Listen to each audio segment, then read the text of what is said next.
RIP to the Byron Jones era. Of course. 2020, we will always remember you, our sweet Prince Byron Jones. The first year of Byron Jones was like in Xavier Howard was generational cornerback play. It was absolute cinema. Oh my god. Byron Jones should have been both of them should have been top 1 and 2 for Defensive Player of the Year that year. Oh my lord. Alrighty, welcome everybody back to another video here on the channel. If you don't know who I am by now, my name is David. I also go by Miller Football, and I have been doing a series here this summer on this channel where I am going team by team, talking about what they did last season, what they did during the offseason, and what our expectations are for their upcoming season, kind of previewing the team in a way.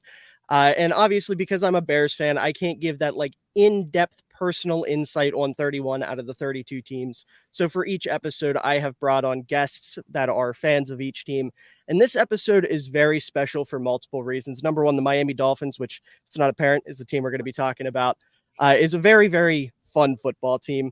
Number two, we've got the man, the myth, the legend, Cole, down below me, who has made all of the thumbnails for this series. This man is an artiste. He is incredible at what he does, and I'm glad that we're finally getting to talk with him.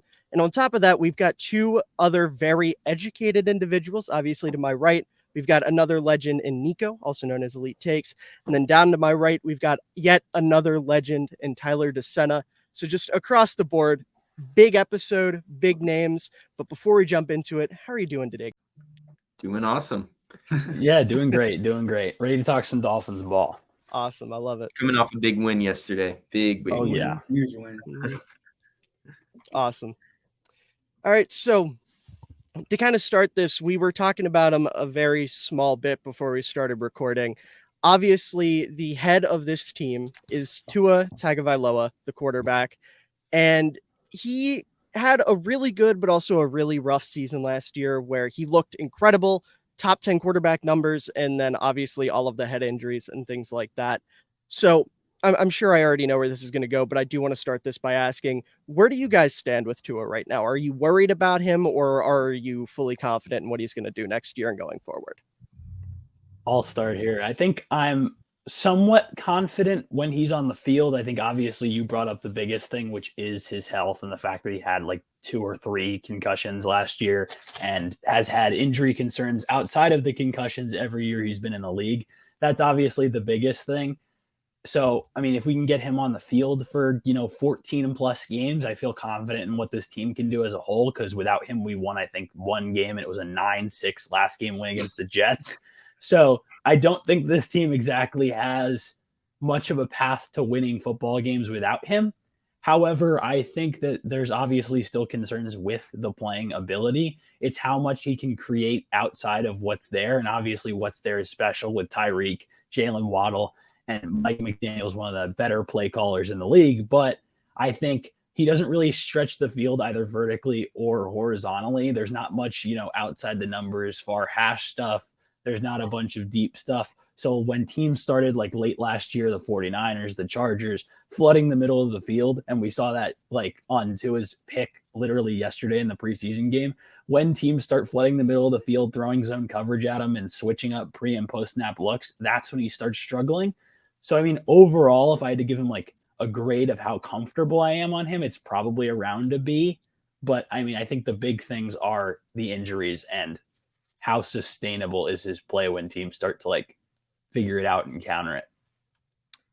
Yeah, I think that Tyler just hit it right on the nail. I think last year Tua definitely improved. I think that he showed to me that he can definitely lead one of the best offenses in the league, which at the end of the day is really, really what matters. I mean, we see it with the 49ers every year, and obviously Tua's become a much better quarterback than just that total game manager type of brand. I thought he was much better under pressure last year.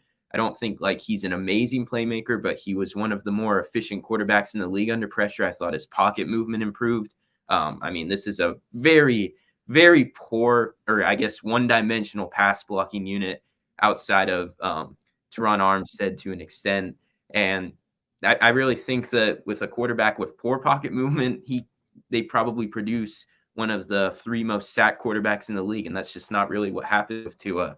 But yeah, I think I obviously have concerns with can the deep passing game was successful last year, but can it become more in sync where there aren't receivers, having to adjust to the football? Can he hit guys in stride? Can he exploit man coverage down the sideline? That's a point that many people have brought up when talking about the Dolphins last year and going into this year.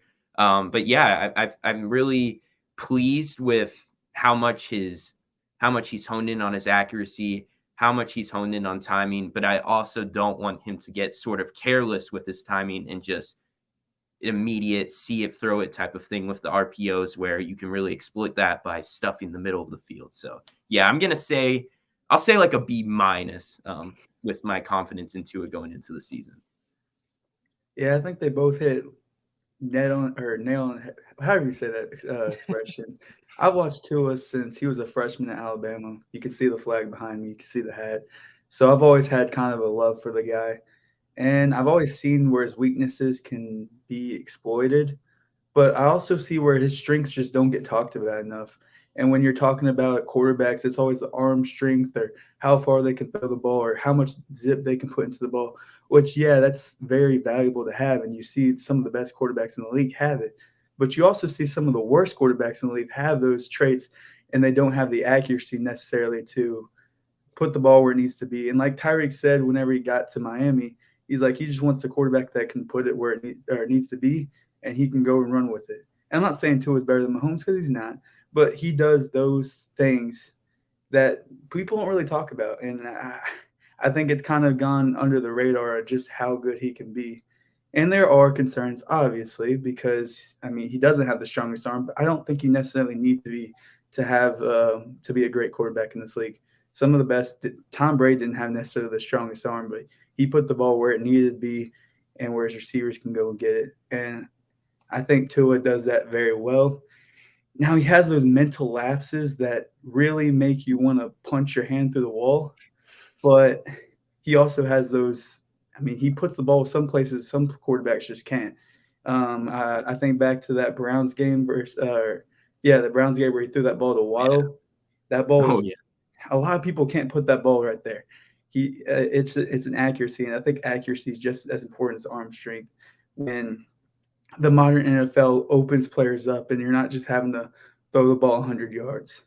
So yeah, I'd say I'm around the confidence level of them, around a B. I think if he can stay healthy, I like his pocket movement. I think overall he does a lot of things well that people just seem to forget, but he also doesn't do things as well that people seem to highlight. So, but yeah, I rated like a B. I think he's a really good quarterback. And there was parts of last year, because when you love a guy so much, you watch him throughout his college career, you watch him throughout now his NFL career, you just want him to be good. So there was points where I was scared, like he'd make a mistake and then it just gets overblown. But now I've gotten to the point where I'm just like, you know what? Who cares? Like, if he makes mistakes, he makes mistakes. Like that pick yesterday, I was like, I was excited. I was like, Tad to his first appearance, and I was like, all right, we don't talk about that. It's like you just learn to let him make mistakes. I don't really care about the pick. It's a preseason game. As long as he fix it, that's cool. But yeah, I love Tua. He's such a good guy, and I think he showed a lot last year, and that's why it was in MVP talks for those first 9 games. Yeah. And I think, Cole, you made a really good point talking about how Tua doesn't, have the arm strength or these crazy physical feats that a lot of quarterbacks have right now. And I think that's the beauty of Tua, is that we're in a league now where we're so spoiled by the Patrick Mahomes and the Josh Allens and the Justin Herberts, where you have these guys with rocket arms that can get outside of the pocket and move, and in some cases run like a running back. When you look at Justin Fields and Lamar Jackson and Jalen Hurts, all these guys have these crazy physical attributes, and that's what gets talked about. That's the exciting stuff. That's the sexy stuff. That's what makes the highlight reel. And then you have a guy like Tua, who's just a really smart, methodical passer that is like a point guard in a way, where he just sets everybody else up to be great. And that is an art in and of itself. It's not as flashy, it's not as exciting, but you look at that play that Cole mentioned in the Browns game, or there was a play against my Chicago Bears, a game that, was fantastic to watch from both ends. There was a play where the Dolphins kind of forced the Bears into running cover 2, and we'll talk about how that works here in a little bit when we get to the scheme. But like they forced the Bears into running cover 2, and there was a 25-yard deep hole shot Oh my that Tua gosh, I hit, remember that. and it was so impressive because Tua didn't quite have the arm strength to put it where it needed to be for Tyreek to get the ball downfield. But you have Jaquan Brisker closing on one end, Jalen Johnson closing on the other, and he hit Tyreek perfectly on his inside shoulder to put the ball out of harm's way. And there's not a lot of quarterbacks in the NFL that are making that throw. It's because of how amazing his placement was on that ball that play gets made, and you pick up 25 yards against a, basic cover 2 defense that is really, kind of easier to exploit. But the way that ball was thrown was perfection, right? There's just not a lot of quarterbacks that can do that. And sure, Tua might not have the strongest arm. He might not be the most athletic guy in the world. And there's some places that he needs to improve in terms of the mental aspects of the game. But where his progression is headed, assuming he can stay healthy, which is obviously the big thing, and that'll get brought up until we get shown that he can stay healthy. But while he is progressing, the progression he's shown is super, super positive, I would say. I would say it's inspiring. That's the word I was looking for. It inspires a lot of confidence in this team going forward. And honestly, with all the weapons you have, you don't need a guy who can take over a game and be this crazy, superhuman talent. You just need that point guard. And Tua is like the perfect example of that. Like Nico mentioned, he's kind of beaten the Jimmy Garoppolo allegations, and he's surpassed that by a lot. So you've got the perfect type of quarterback for this type of offense into it. And sure, you're worried about the sustainability, and we'll see what that looks like this year, but I have a lot of confidence in him. I can see why you guys would be a little more hesitant, but as someone who is, for lack of better words, Shanahan McDable simp, like the way those men run their offenses is the pinnacle of football, in my opinion. I'm a little bit more confident into it just because of those offenses, but different things can happen. But either way, Miami's in good hands. What I think makes Tua so interesting is I think he's the only quarterback in that, let's just say, B tier of guys that, like, Kirk Cousins-esque, Dak Prescott, maybe Jared Goff's in that tier. I think those quarterbacks are all around B to C at just about everything that they do. But what makes Tua really interesting is I think he's the only quarterback in that tier where he has like 2 or 3 things that are A's. And then, but the problem, the difficulty you face is that some of the other traits might be D-, D, F. And it's like, I think he's one of the only true specialist quarterbacks in the league where it's like the stuff that he's good at, he's like top 3 at. But the stuff that he's bad at, you might be looking at a guy who's bottom 5. Like the arm strength, like it or not, is probably near the bottom of the league. There's some other things, but I think that's kind of what makes Tua such a polarizing quarterback is some people see the A traits and some people are like, he needs to round up these, traits that might be lower grades. Yeah, for sure. I think it's kind of just a philosophical thing when it comes to Tua. Like whatever type of quarterback you really believe in, if you value pocket movement and accuracy more than anything, he's your guy. And you'll see those people are the ones that will talk down on guys like the Josh Allens of the world, and vice versa. So, with Tua, it just comes down to, I guess, how accurate you really think he is. Do you think that he should be knocked for his deep ball accuracy? Do you think he should be knocked for his accuracy outside the numbers? Or do you think that as long as he's getting the ball out, perfect placement everywhere over the middle of the field within 1 to 20 yards, which obviously is kind of one of probably the most difficult area of the field to succeed in, those like intermediate passes over the middle of the field that he's so good at. It really just depends on how much you value that with Tua. Yeah, for sure. And I mean, Nico, you hit the nail on the head talking about the people who are, more inclined to prefer guys like Tua or like a Joe Burrow versus guys who like a Josh Allen. Because I am definitely one of the people who's more of a Joe Burrow Tua enjoyer than a Josh Allen. Not to say that Tua is better than Josh Allen, but like the reasons I like Tua are the type of things that I would knock Josh Allen for, right? So that's where most of my confidence in him comes from. You absolutely hit the nail on the head with that.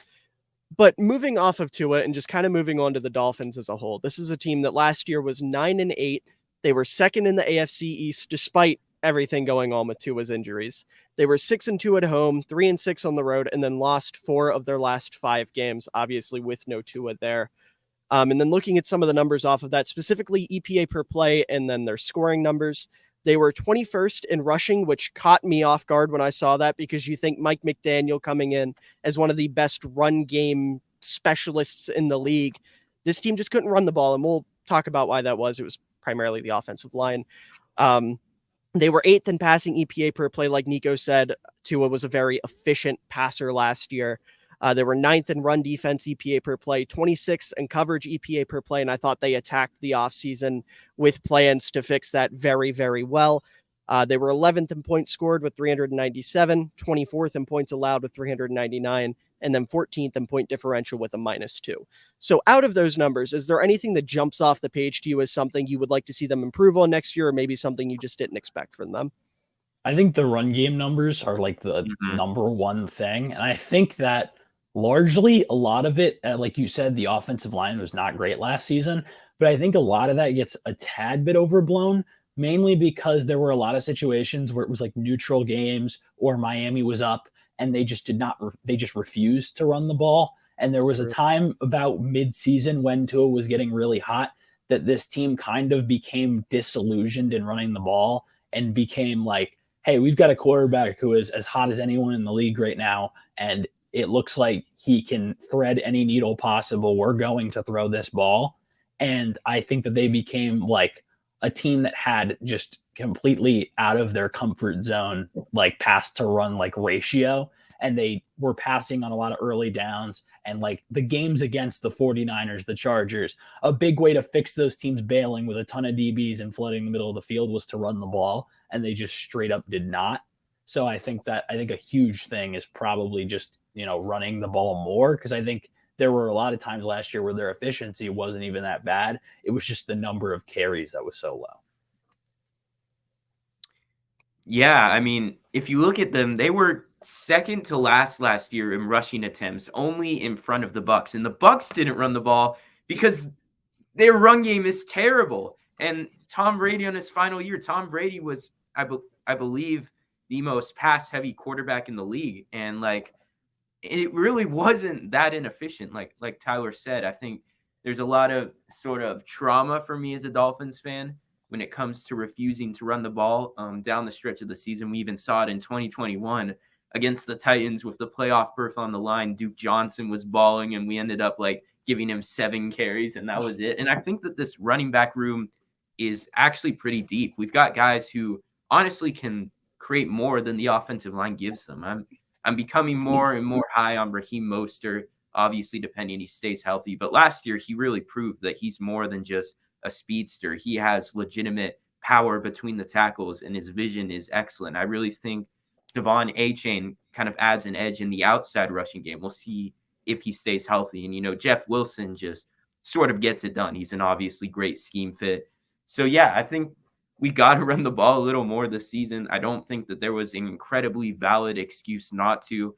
And especially if you want to, I guess, sort of oh my gosh, I forgot what I was saying. But yeah, that's basically the gist of it. There's really no excuse not to run the ball more this season. For sure. Yeah, I was going to say run the ball whenever you asked what stat you were most surprised by. I think it comes down to Mike McDaniel at the end of the day. There was points. I love Mike McDaniel to death. He's funny. He's different than what you're used to seeing, considering when we had Brian Flores just the year before. He's different. But you can, and then at the beginning of the season, when people didn't really know how he was going to call plays, he was very fun and exciting. But down the stretch where we started to struggle more, you saw the offense kind of stalemated a little bit. And part of that's due to quarterback, but part of it's due he wasn't as creative as he was when he first jumped onto the scene. And I think that's growing pains. I think as a first-year head coach, you're not expected to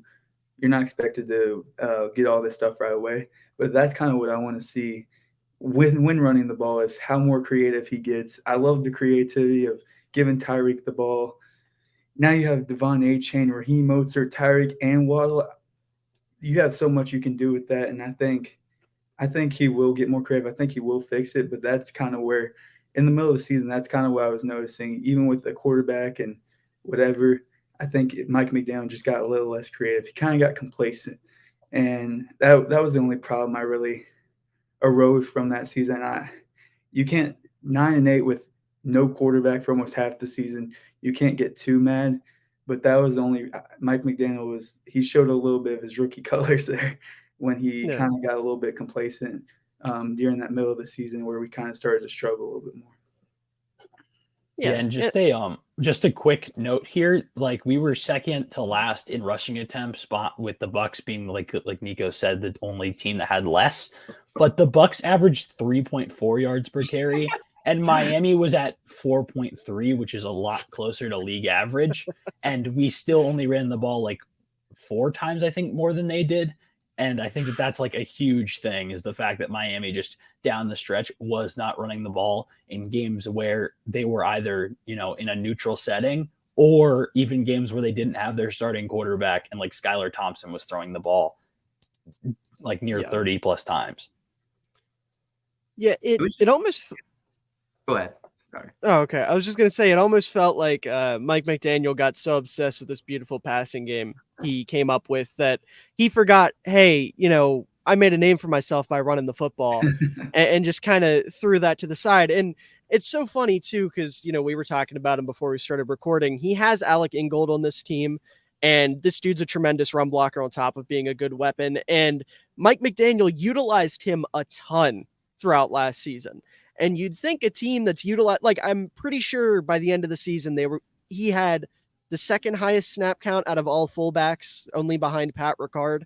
So like you'd think a team with a fullback on the field as much as Alec Ingold was, they would actually like run the ball, and they didn't. And it's definitely crazy to think about. But Nico brought up a good point with this running back room going into next season and just how deep it is. And I'm not going to lie, I got inspired to ask this because I saw a tweet from Tyler the other day. I think it was yesterday, talking about the running back room.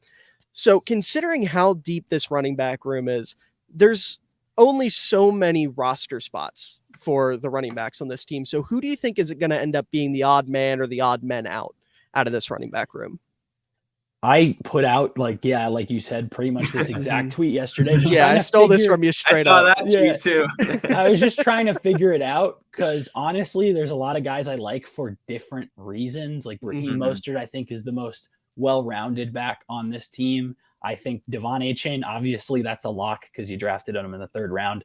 I don't think he's really a running back yet. I think he's more of a just kind of track speedster type of guy. He doesn't have a ton of patience. I think his big role early on is going to be a lot of receiving reps, and then a lot of just if the teams are bailing, just give him the ball and tell him to go eat space in front of him and hopefully get, a bunch of yardage that way because of the fact that he's so fast. He doesn't really, have to think if there's just a big gap, go get some yardage and maybe like heavy pass scenarios. I think you could see him in like, 1st and 20 type of deal, things along those lines. But yeah, and then you have Jeff Wilson, who I think was Miami's plan at a receiving back last year. It didn't really turn out that way. He's more of their bruiser type, but he's not really a bruiser either. He kind of fits in this middle ground. Savon Ahmed, I would assume, is going to be the early time pass catching back, as Devon Achane's picking more stuff up throughout the season. And then you have Chris Brooks, who's been dominating in these preseason games and looks like the kind of actual bruiser power back you need. So I don't know which guy necessarily is the odd man out of those 5, because my guess is they'd carry 4. But if I had to say which one I think, it would be Chris Brooks, sadly, because I really like his ability as a power back, and we just don't have one. If there's one I'd choose, I hate to say it, but it's probably Jeff Wilson, because I think he's just the most redundant. I don't think he's not the best speed back on this team. That's either Mostert or Achane. He's not the best receiving back on this team. That's either Ahmed or Achane. He wouldn't be the best power back if Brooks was on the team. I just don't really know where he fits in, where he has like a special skill. And if you look at all these Shanahan disciples, their running backs usually are kind of specialists in their own way. And I don't know that Jeff Wilson kind of has, an A trait, as I was explaining earlier. Yeah, and we didn't even talk about Gaskin, who is still on the roster. I think he's Yeah. I He's hate to kind of say the one that I've with written off. confidence. Yeah.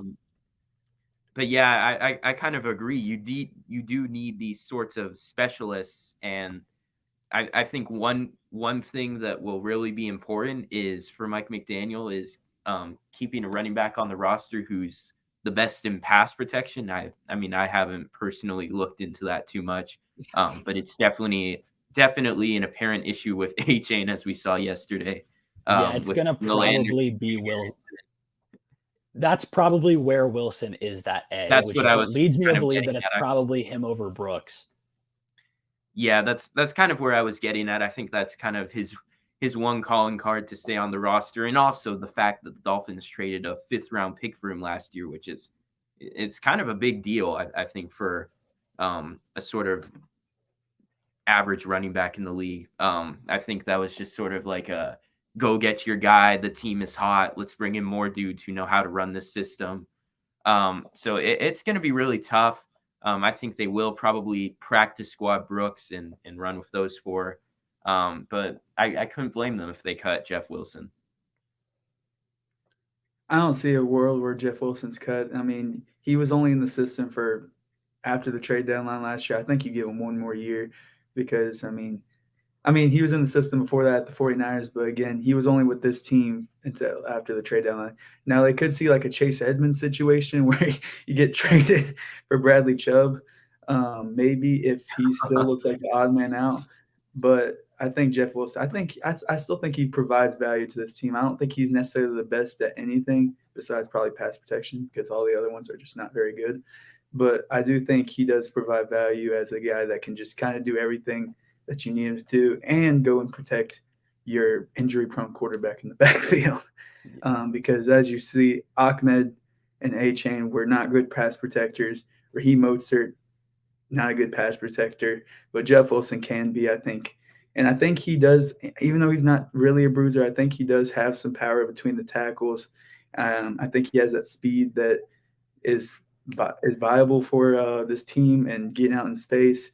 And even with A-Chain and Mostert, who are way faster, I still think Wilson can still run a little bit.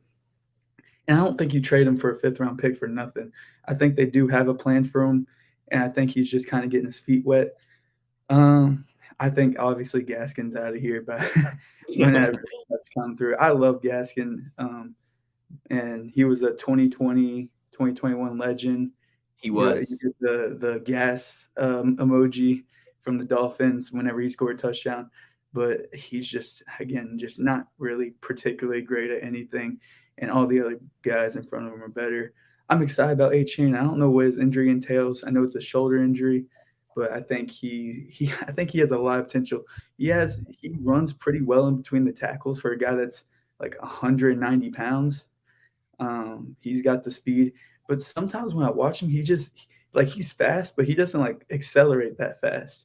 And it's weird because like I know he's fast, and then I'm watching him, and it's like he kind of looks like he's running in slow motion for a minute, and then he just goes 4.2 speed, and then you see how fast he is. But I really like A-Chain. I think A-Chain's going to be a big player for us if he's healthy. I think Mostert and Wilson will get the majority of the load, and I think I really like Ahmed. I've always really liked him as a pass catcher, as a guy that can just kind of go get you some tough yards. He's been always a tough runner.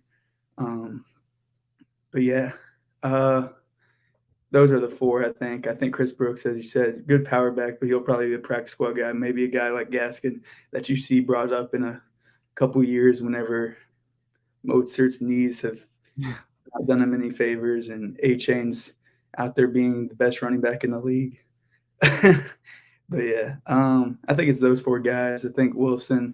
I think I am a little bit higher on Wilson than you other 2 are because I think he does provide some value that they did trade for. But again, if he just doesn't fit, if he's not better than those other guys, then he will be gone. I mean, I do see the world where he doesn't necessarily make it through on this team. But I think give him some time. I think he'll provide the value that we traded the 5th round pick for. Yeah, it's a tough situation for sure. I do not envy the Dolphins for having to pick between their running backs right now. I think in an ideal world, you probably send Brooks to the practice squad, and then when, as much as I hate to say it, inevitably someone like Raheem Mostert goes down, which knock on wood, I hope it doesn't happen, but inevitably if it does, you can just call him up off the practice squad, and then you've got your situation figured out. But it's definitely tough. And I kind of lean with Cole with the whole Jeff Wilson thing. Granted, I'm a little bit biased. I really like Jeff Wilson. I think he's one of the more, I don't want to say underrated because he's not. Everyone knows what he is, but he's one of the more like consistent backs in the league, I guess is the best way to put it. Yeah. And I always respect a guy like that. I'm all about efficiency in the run game, and despite my love for David Montgomery, but that's neither here nor there. Outside of him, I'm all about efficiency in the run game, and Jeff Wilson is that to a T. So I'd hope they keep him around, but if they do want the most well-rounded backfield, I definitely do see a world where maybe they don't go with him, but it's a tough situation either way. But like I said, I wanted to bring that up because I saw Tyler tweeting about it, and I was like, oh, that's a really good point. Not something that I actually hadn't considered leading into it. But bouncing off of that and kind of just looking at the run game as a whole last year, outside of the efficiency numbers and not the efficiency numbers, rather the volume numbers, how often they ran the ball last year, it was exactly what you'd expect from Mike McDaniel. Looking at their run splits, the amount of times that they ran different run plays, they were tied for 8th in outside zone with 34% of their rushing plays being out of outside zone. They were tied for 16th in inside zone with 21% of their plays. They were tied for 25th in duo with 10% of their plays, tied for 9th in power with 10%, tied for 15th in counter with 6%. They were tied for 31st in draw with 0%. They didn't run draw. And then they were tied for 17th in pin and pull plays with 5%. So not a lot to say there. Like I said, just very cut and dry, what you'd expect out of this type of offense, what you'd expect out of Mike McDaniel. I would imagine those numbers stay exactly the same next year. If not, outside zone might go up a little bit because you add Devon Achane with how fast he is. We'll have to see from there. But the passing game is where things get interesting. Because a lot of these numbers kind of contradict each other on a normal team, but on the Dolphins, this is just how it works. So they were second in play action percentage with 38.2% of their plays, and they love this because it allows Tua to attack the middle of the field. You get linebackers to freeze for a split second because they do have to respect the run game with this team. And, you open up a slant 7 yards downfield and Tua can turn around and hit that immediately, something like that. They were 12th in average time to throw with 2.73 seconds. They were the 12th fastest at getting the ball out. And that number will probably shoot up next year if Tua is healthy for a full season, because obviously that number swayed a little bit with the other quarterbacks that were playing last year, namely Skylar Thompson. They were second in air yard percentage with 60.9% of their yards coming through the air, which is a big switch up from what McDaniel was doing in San Francisco. They very much viewed the short game there as an extension of the run game. Here, not so much. So getting the ball downfield was very important.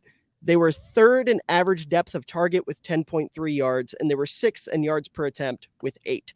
So the thing that blows my mind about this passing offense is how quickly they get the ball out, yet how deep their average target is, right?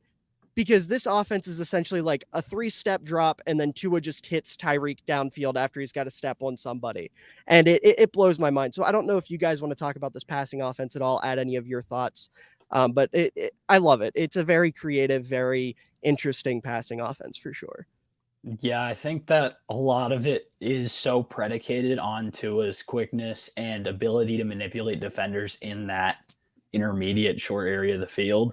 And I think that that's what makes Tua so special, is the fact that when you combine that with the fact that Mike McDaniel just has a personal vendetta against linebackers and has decided that their lives are going to be hell, it really makes for a fun offense. There are so many times last year where it wasn't even play action with the threat of the run because Miami was running the ball efficiently, as it was the play action up front would have typically a run blocking scheme, typically like how Miami would run like RPOs. They would have different play action that would, move the line to one specific side, or they would run sometimes like counter up front and have like these crazy blocking schemes. And then combining that with good play fakes from Tua, you would usually just see linebackers either, rotating towards the ball or coming down. And then that would just wide open, like open up the middle of the field. And I think that that's just what the bread and butter of this offense is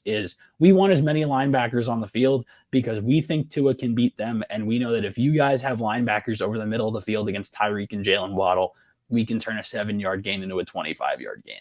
So that offense, I think, is a lot of fun. I think it became a bit of an issue when Miami continued to run a lot of that similar stuff against DBs, and teams were coming out in nickel and dime, and Miami just couldn't counter it because they weren't threatening with the ground game, and teams were just like, hey, these might look like run concepts up front on the line, but Miami's not running the ball. So we know that we can just bail out, have a ton of DBs on the field, run some 2-eye shells, and then use the rest of the guys to flood the middle of the field. Yeah, I mean, that's basically it. And I will also say that Miami's RPO designs, they have like Waddle and Hill running their like slants a little bit deeper than most teams. I don't have the numbers in front of me, but I know that someone brought that up at some point, and it's because, they can get off the line so quick. And Tua, people say the big weakness of Tua in those first 2 years was that he wasn't aggressive enough. But I would argue that Tua is actually very aggressive with how quick he is to pull the trigger over the middle of the field. And some of these throws over linebackers are no joke, man. So, yeah, I think that's sort of how their quick passing game differentiates from others. Like, maybe the Giants in New York with Daniel Jones, he usually likes to see things out a little more, and he doesn't really test those windows as much. Yeah, and I think with Tua, I think one of the big things is a lot of people are like, yeah, he's throwing a bunch of slants. It's a bunch of RPO slants. And the thing is that a lot of those plays aren't necessarily like your typical slant route. First off, they're run deeper, like you said.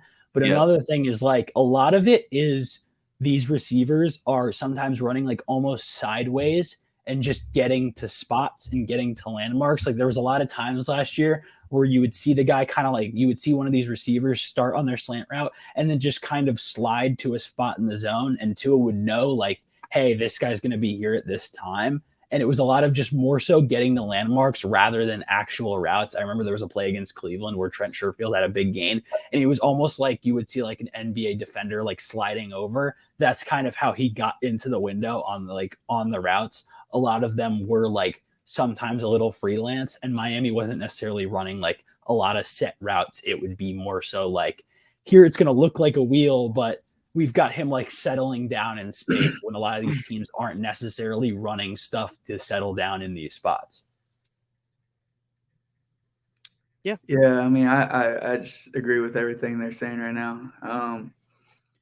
What you saw from Tua last year is what you saw from Alabama, and most of that's due to, or a lot of that's due to them having really good receivers. I mean, the Alabama receiving core was nasty, and now it's got the two fastest players in the league. So they're able to get to spots that most receivers aren't just in the short amount of time span. And that's why those numbers look the way they do. I think it's sort of a play calling thing, but it's really just you have Jalen Waddle and Tyreek Hill on both sides of the football, and they're just going to get – and even Trent Sherfield, I mean, he was kind of fast for a guy that I didn't really know who he was until we signed him last year. I wasn't digging too deep into him. But – you see that, and then you see how these receivers are able to get to their spots. And Tua will, when they get to their spot, he might not hit them right then, but he'll hit them on his shoulder to where it gets some spots to where they can run. Like the Ravens game, he threw it to Waddle, and it looks like he's going to throw it to him on the, I think it's the left shoulder, but he throws it on the right shoulder. Waddle turns around and runs for 60 yards. And so I think with how fast the receivers can get to their spots, and with Tua, how quick he can – you saw in his first 2 years that Tua wasn't necessarily getting the ball out as quickly as Alabama Tua was. And that's because he didn't have very good receivers. And now he has good receivers. He can trust them more, and they're quicker than everyone on the field. He's able to throw that ball where the receivers aren't yet, and get the ball where he thinks they're going to be and where they tell him he's going to be. So I think that's why those numbers look a little bit the way they do. Just you have Tyreek Hill and Jalen Waddle, and you got a guy that can decisively and quickly throw the football. He has one of the best releases in the league, I think, with how quick it is. And that's about it. Yeah, for sure. And it's such a beautifully crafted passing game for sure. And I mean, you guys all hit the nail on the head talking about the actual route concepts and, how Tua likes to attack the field and all the stuff that everybody else notices. But something I want to talk about is the importance of Alec Ingold in the Dolphins passing game. And I had to bring him up. Here we go. It's a beautiful, beautiful thing. And it would work a lot better if they actually ran the fucking football. Like Tyler mentioned, at a certain point last year, every defense was like, hey, they look like they're going to run the ball, but they're not. So they just, came out in these light boxes and really honed in on the pass. But the idea of using Ingold in the passing game is you want to manipulate the defense. You want to manipulate their personnel. So you come out in 21 personnel with 2 backs in the backfield, and Ingold is a damn good fullback as a run blocker. So you look at that and you're like, okay, we need to respect the run game. And early on, that's what teams were doing against Miami. So you come out, they bring extra linebackers, and because of that, you can run these play action plays. And as Tyler beautifully illustrated, Mike McDaniel hates linebackers. He wants them to hate their existence when they're on the field. So you manipulate them through play action. You get them off of their target where they need to be. And Ingold is a big part of that. But additionally to that, what is so great about Ingold is he's one of the most versatile fullbacks in the game, because not only can he help you sell all of these play action passing plays and whatnot, but he can actually be a target on these play action passing plays. We've seen the clips of him hurdling defenders and picking up tough yardage on like 3rd and 2 where you throw it to him out of the flat. Or McDaniel can he does crazy stuff where he'll motion Ingold out wide and actually throw him a fade hole shot, which was a thing that happened last year. Yep. I can't remember who it was against. It was week 1 against the Patriots. I remember that. Yeah. I remember that specifically because I was just like, all right, it's week 1 and we're up to the McDaniel shenanigans. Mm-hmm. Listen, you call that McDaniel shenanigans. I call that the football equivalent of the Mona Lisa. Like, that is perfection in the sport. Yeah. I love it. You do stuff like that, or something I noticed he did a handful of times last year that I really liked is he'll line him up out wide, and then they'll throw a screen to Waddle or Tyreek, and then he's your lead blocker down the sideline. And then out of that, he'll run plays where it's a fake screen, and then Ingold's running a fade up the sideline when you think he's going to block, and then he gets open because nobody's respecting him. Like, there's so many different things they can do with him in the passing game, and it's tremendous. Like, Kyle Juszczyk is obviously the best fullback in football, right? But I would say Ingold's role in Miami's offense, at least on paper, obviously it wasn't last year because of them refusing to run the football. But on paper, I would say his role is even more important than Kyle Juszczyk's role in San Francisco, as crazy as that sounds, because obviously you think fullback in 2022, 2023, Juszczyk's the poster child, but Ingold was doing so much and would have done even more for them. And that's not even getting into the run game, because when you have Ingold on the field, you get a numbers advantage in the box no matter what. So whatever side you're going to run the ball to, if he's your lead blocker, you get that extra numbers advantage. And that goes with any fullback, but obviously you got to bring it up. It's just, I love McDaniel's usage of Kyle Ingold. Yep, I'm combining fullbacks. Of Alec Ingold. See, they're like the same player. They're starting to run together. Alec Ingold really is like baby Juszczyk. And I know I said that last summer, and then I kind of toned back on it because I was like, that might be too nice. But I was right, and I didn't even realize it. Like, Ingold really is an incredible football player. In my opinion, he is the second best fullback in football. I know that might be controversial, but especially now that Ricard's allegedly playing guard in Baltimore, which breaks my heart. Crazy. Wild.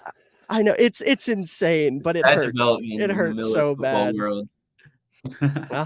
It hurts. But on the bright side, like, there's more teams using fullbacks this year, and the Ravens still technically have another one on the roster if they decide to use Ben Mason. So maybe not all hope is lost. Maybe Todd Monken won't be public enemy number 1, but that's neither here nor there. Obviously, I love the Dolphins. I love Alec Ingold. I love Mike McDaniel, and because of all of that, and then the defense, which we're going to jump into in just a moment, this is a team that, next to the Chicago Bears, obviously, is my most anticipated watch for this season, because I'm hoping they're actually going to commit to running the football this year. They're going to do it more often, take some of the pressure off Tua. I don't think there's a world where they have the second least rushing attempts out of the entire league again, at the very least. So I think it's going to be a fun watch for people like myself that enjoy good fullback play. But jumping over to the defense, this is a group that is about to change dramatically, right? What they were doing last year, very much a remnants of the Brian Flores defense, right? A lot of cover 1, a lot of cover 0, and that is going to be flipped on its head thanks to the addition of arguably, I was going to say arguably the best defensive mind in football, but Bill Belichick's still there. Probably the second best defensive mind in football, and Vic Fangio, who is the defensive Kyle Shanahan for me. I freaking love Vic Fangio. I know him all too well. I miss Vic. I really do. I love Matt Eberflus, but God, I watched some bad defenses after Vic left, and it made me feel a whole new type of appreciation for that man. Now, I will say, as a warning, this defense is going to be frustrating to watch, because there's going to be a lot of moments where Vic should probably adjust, and he's just going to say, no, I got this. And you're going to be like, oh, come on, just send pressure. You're not getting anything. And he's just going to say, no, I got this. And then it works out, and you're like, I'm sorry I ever doubted you. That's the Vic Fangio experience. But just before I jump into some of my thoughts on it, what are your thoughts on the Vic Fangio hire? I mean, I think it's perfect for so many guys in this scheme, because you had the Brian Flores scheme, which was so cornerback reliant, and so like you need the perfect secondary and perfect play on the back end in order for that to work. And Miami last year was running out Keon Crossan as their second corner. So just as much as I love Keon Crossan, and honestly, he did an admirable job. He got put in quite the tough spot. Yeah, the Bengals game comes to mind, where they were just like, we're going to run vertical routes every play, and Keon Crossan, we are going to put you in a blender. And they did it. But now you've got a guy who is perfect for so many players on this defense, and in particular in this secondary. You've got Javon Holland, who is forced to be a single high safety in the Brian Flores and Josh Boyer defense, who in college, his trademark was playing the nickel and playing a 2 high safety role and just being able to do everything and be everywhere. And now he's going to be in a position where if you put him in that star role, especially without Jalen Ramsey for the first, 3 months of the season, probably, he's going to be in a position where he can make a ton of plays. And he's been my big breakout candidate that I've been pushing. Vic is going to have a field day with Javon Holland. I've been pushing the Javon Holland breakout, huge big time breakout narratives for a while. I think Xavier Howard, as much as he's, adapted his skill set to a Brian Flores defense, I think he really is like a zone corner at heart, because the way that he played early in his career was a bunch of gambling in zones, being aggressive, reading quarterback's eyes and getting picks. And that's why he was leading the league in picks. And then you've got a guy who did essentially the same thing in college in Cam Smith, where it was a lot of that gambling, a lot of sitting back, and a lot of just, I'm going to be aggressive when I need to and making plays. So it's almost like having Xavier Howard and then young Xavier Howard on the other side. So I think that you're going to probably see a lot of big plays and a lot of frustration, like you were saying, because these corners are definitely going to be trying to jump things and make big plays. But I think there's going to be so many times where it ends up paying off. Mm-hmm. Oh, absolutely. Yeah, I mean, that Cam Smith pick really was the pinnacle of Fangio's influence when Miami hired him. He's already sort of got a say within the building. I mean, my Cam Smith draft notes were very good athlete, can flip his hips, good eyes, gets downhill. I mean, that's a perfect fit for the Vic Fangio defense. And I also think our defensive line has gone to the point where we don't really need manufacture pressure. Jalen Phillips took a massive leap last year in terms of generating pressures, generating hurries. You traded for Bradley Chubb. You've got Ogba, who's had plenty of pass rushing prowess in time in Miami, dating back to even 2020, which was his best year, in my opinion. And then you've got the 2 stout guys up the middle in Wilkins and Sealer. So I think this defense is built perfectly for, I don't want to say probably, yeah, I would say I think it's built very, very well for the switch, whereas, we saw defenses like the Packers and Browns last year tremendously held back by being so conservative and sitting in zone. Yeah, and I do think with this Vic Fangio scheme, there's one group that I'm a little scared for.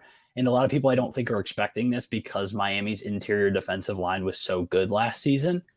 But I think that Christian Wilkins and Zach Sealer, the big issue there, as much as I love both guys, I mean, I am the president of the Zach Sealer fan club. I've planted my flag several times, but I think the big thing is that those aren't typical Fangio interior defensive linemen. Yeah. Those are a lot more finesse guys, and they're not exactly big. They're undersized. They don't really like two gap a ton. A lot of it is like gambling in the run game and like happening to make the right play. But a lot of the time, Fangio just wants guys who can eat gaps so his linebackers can come down and make plays, which we saw in this game with David Long, who I could talk for hours about being a huge addition. But I'm a little worried about the interior defensive line depth because there really isn't like a Fangio guy here. And I think that Miami's run defense could be in for a little bit of a problem if those linebackers aren't cleaning things up big time. Mm-hmm.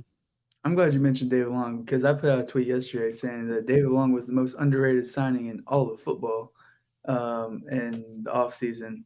I think Miami I think they had a really good offseason when it came to the defensive side of the ball. Obviously, we won't see Jalen Ramsey for months, even though he seems to be on the thinking that he'll be back as sooner than anyone can predict, which I won't put past him. I love Jalen Ramsey. But you get Jalen Ramsey, which is your big signing, and then your big trade.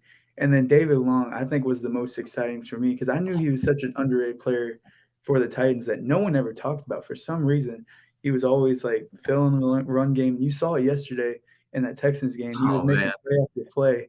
And I was just like, how does no one talk about him? David Long is just – I think he's going to be one of the big factors on this defense.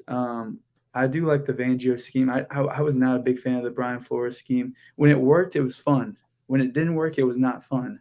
It was not fun at all. And I was about to pull my hair out. But I think the Fangio scheme fits perfectly well with what they went out and did and what they are going to do as long as he's there. And I still think it's a funny story. I don't know if y'all seen this, that Fangio only went to Miami because the Cardinals tampered with Gannon, which I saw that. It's just the perfect thing the Cardinals to do. We love the Cardinals. We took Rosen from them. They basically gave us Vic Fangio. So, I really like David Long. Like Tyler said, I could talk about him for forever. Wilkins, I think Fangio spoke really high of Wilkins, so I think that fit's going to be a little bit more seamless than maybe it looks. Seiler's always been such a really good player that no one talks about. And then Phillips, I'm really excited for Phillips this year. And then getting Bradley Chubb back with Fangio, I think he will have a better year than he had after the trade deadline last year.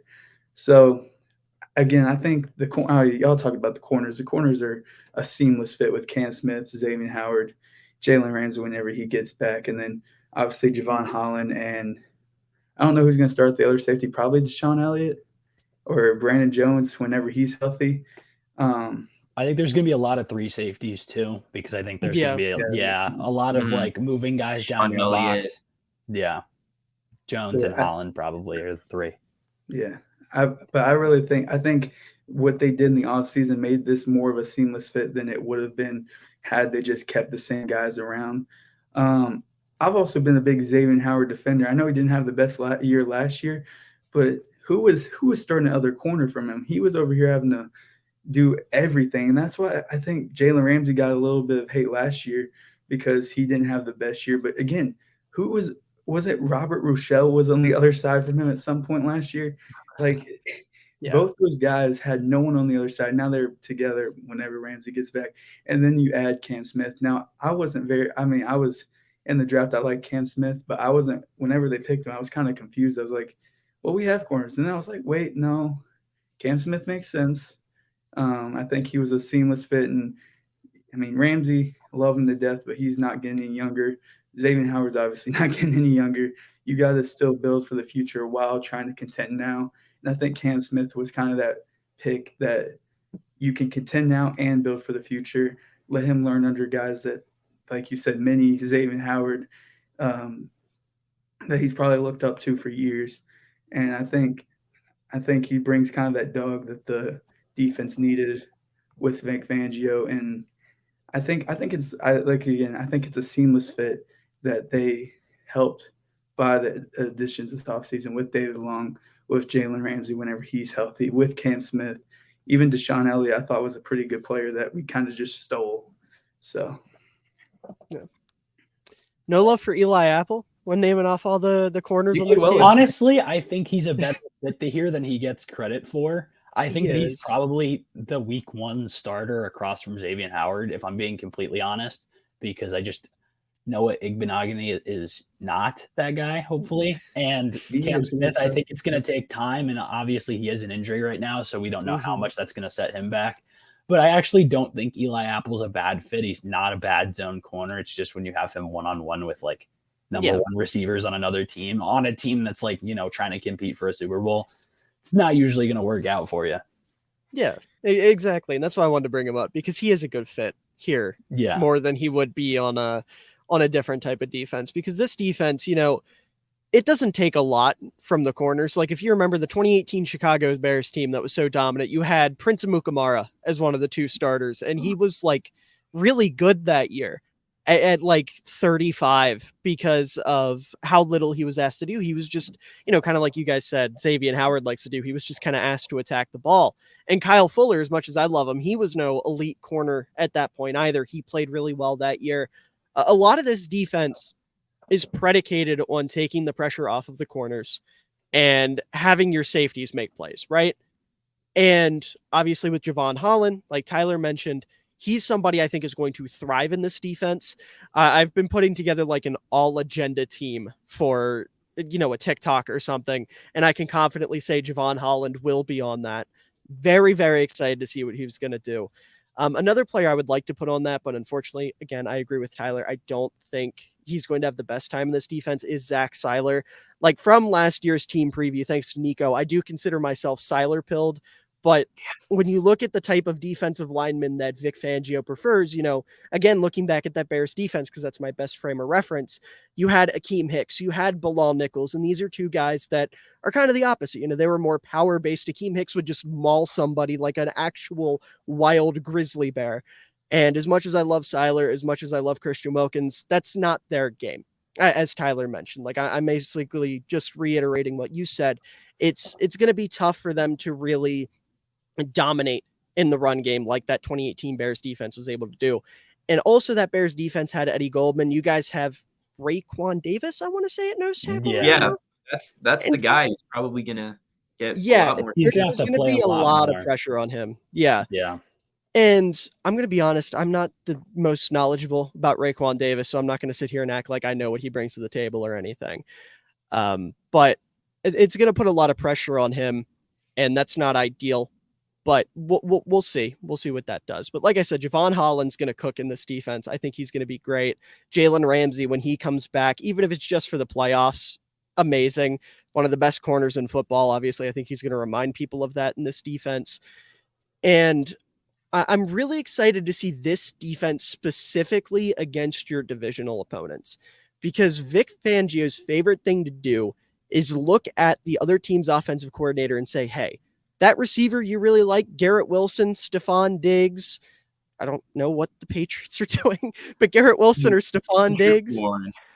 Right. Yeah. He's going to look at your old friend Devontae Parker, right? And he's going to be like, all right, listen, that receiver you really like to target, that guy that's number 1 on your team gets like 7-8 receptions a game. I fucking dare you to throw to him. I'm going to throw everything I have at that man and make you beat me with Alan Lazard or Dalton Kincaid or Gabe Davis or whoever. And, sometimes it works. Sometimes you do get beat by that like death of 1,000 paper cuts where that guy gets 11, 12 receptions and breaks a couple of them. But most of the time, it just pisses off the other offensive coordinator. They have to shift their tone early And then that allows Vic to control the game. He can completely take over on defense and say, this is my football field. I'm the one deciding what's going on, and I fucking dare you to challenge me. And that's why I love Vic Fangio, because his defense is what I like to call a fuck you defense. And I know I'm cursing a lot right now, but it's just so fitting for Vic, because he's an old school, tough, like hard-nosed defensive coordinator, and his defense is so like in line with that, and I love it. And like I said, oh, sorry, go ahead. No, keep going. I was just saying I'm pumped for it. Yeah. Yeah, as you should be. It's incredible. And like I said, there are going to be moments where it's really frustrating. It's going to happen. But I promise you the payoff is always worth it. There's always a method to Vic's madness. He's like a mad scientist cooking up out there, and I love every second of it. But looking at like the actual coverages he's going to run, it's going to be a lot different than last year. Like I said, last year's defense was very heavy in cover 1, cover 0. This is a quarters defense. You're going to see a little bit of quarter, half, a little bit of half, quarter. Like they're going to do some fun stuff. And a lot of the quarter, half, quarter is very predicated on taking away that number 1 receiving option. Like he will completely flip his defense dependent on where your top option is, just to spite him. Like he is going to, like we've seen Stephon Diggs complaining lately about his target shares. Playing against Miami is going to be hell for that man. He is going to be in Alcatraz that whole game, and it's going to make him completely rethink all of his life choices. We're probably Miami on the veteran minimum. Exactly. Yeah, if he wants to be the new Trent Sherfield, I'm fine with it. That's Vic's 1,000 IQ move. He's going to force Stephon Diggs out of Trade Buffalo deadline, because he's not going to play Get him ready. twice a year. Mm-hmm. There it is. That's the big brain plan for Miami. That's why Vic's here. Fuck his scheme. Fuck everything else he's doing. It's to get Stephon Diggs in Miami.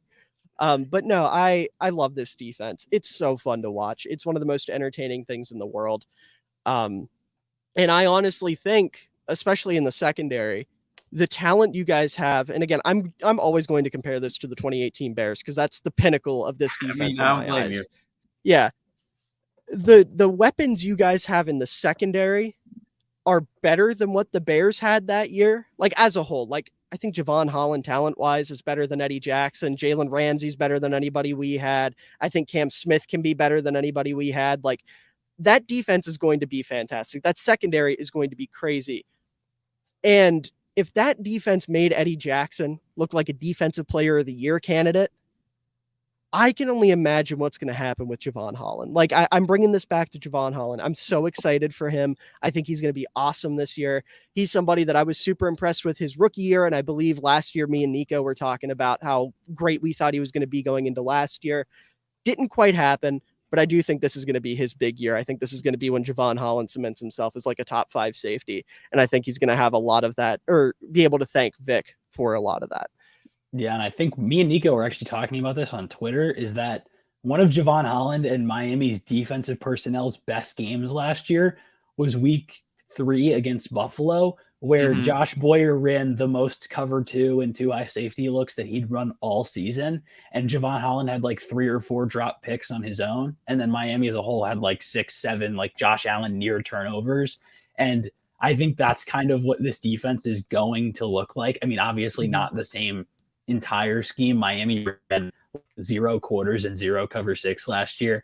That's going to hopefully skyrocket. But I think that that's kind of what you can look forward to, is the fact that Javon Holland is such a ball hawk and a guy who is just flying around the field, and he's going to be everywhere. I think especially without Jalen Ramsey, because I honestly think Ramsey was going to take on more of a nickel safety, like him. I think him being the third safety was almost closer to his role than him just being an outside zone corner in this system, which is why you drafted Cam Smith. But I'm really excited for this defense and just the ability with, you have so many guys that are so aggressive and the ability to make big plays, which last year was one of our biggest problems, was that we just were not forcing turnovers. Yeah. No, I'm ecstatic for Javon Holland this year. I really am. Like I said, if you look at that 2018 Eddie Jackson season and you think about everything he was able to do and the narratives and the dialogue surrounding him, I really hope, I'm not going to guarantee it because that's a lot to ask of somebody, but I really hope we get the same type of narratives and dialogue around Javon Holland, just maybe a little more consistent in the run game and as a tackler, but we'll see. But that being said, moving off of last year and finally an hour into this, getting into the offseason, there's just a lot of fun stuff to talk about schematically with this team. It's like a football nerd's dream to look at the Miami Dolphins and say, you got Mike McDaniel on one side, Vic Fangio on the other. Let's talk about how incredible that pairing is. But jumping over to the offseason, starting out with free agency, obviously when free agency happens, people are going to leave. That's part of football. So just kind of starting things out, what free agent loss hurt you personally the most, whether or not it's somebody you really liked watching play because you think it's going to be, someone that's super important to the team, or just someone that you really liked and you're kind of sad to see go? I mean, for me, it was easily Trent Sherfield. Yeah, that was my number one. I mean, Trent Sherfield was essentially the tight end in this offense last year because of the fact that Mike Gesicki is not a blocker. Trent Sherfield was lining up so much in like an F tight end or big slot role, which I have been talking about the importance of all off season. And that dude was mauling people. Like anytime we had successful run plays, it was a lot of Alec Ingold and a lot of Trent Sherfield out of the slot. And it was just, when I saw that he was leaving for like a pay cut, I think, for Buffalo, I was like, oh my God, dude, Miami didn't even put in an effort to bring him back. And it's just like, I didn't really see the vision. There are some guys I think that can fill the role, but man, I thought Trent Sherfield was a lot more important to this offense than people were giving him credit for. I love Trent Sherfield praise. That's beautiful. I'm glad I brought you one just for that. I'll also say, just emotionally, I really like Gesicki, but I understand that he has many apparent weaknesses as a player and not really a good fit in the scheme. But yeah, he was just kind of a favorite of mine, especially early on in the Tua era when he would just win all of these jump balls and, brought the gritty joke. It was just kind of fun. But so I'll miss the vibes he brought a little bit. Yeah. From the outside looking in, Mike Gesicki is the type of player that is the bane of my existence. I hate Mike Gesicki. Tight ends that can't block give me they give me stomach aches. I can't stand it. I love that McDaniel came in last year and really thought to himself, I'm going to make you block. You're going to do it, whether you like it or not. And then Gesicki just said, no, I'm not. I can't. I don't know how. Like, you're asking too much of me. And Mike McDaniel said, you're going to block, God damn it. And then finally he was like, you know what? Fine. You can go. Cole, I didn't mean to jump in and cut you off, but I had to express how much I hate Mike Gesicki. I love Mike Gesicki. He's just a fun guy. I mean, I'm sure he is fun from a fan perspective, but from a fan like me, I hate him. I hate receiving tight ends. They are ruining the sport. Go back to blocking, God damn it. My glorious king, Cole Kmet, would never.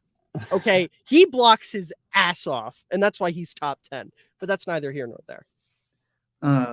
Obviously Gesicki. Trent Sherfield was the one that came to mind first.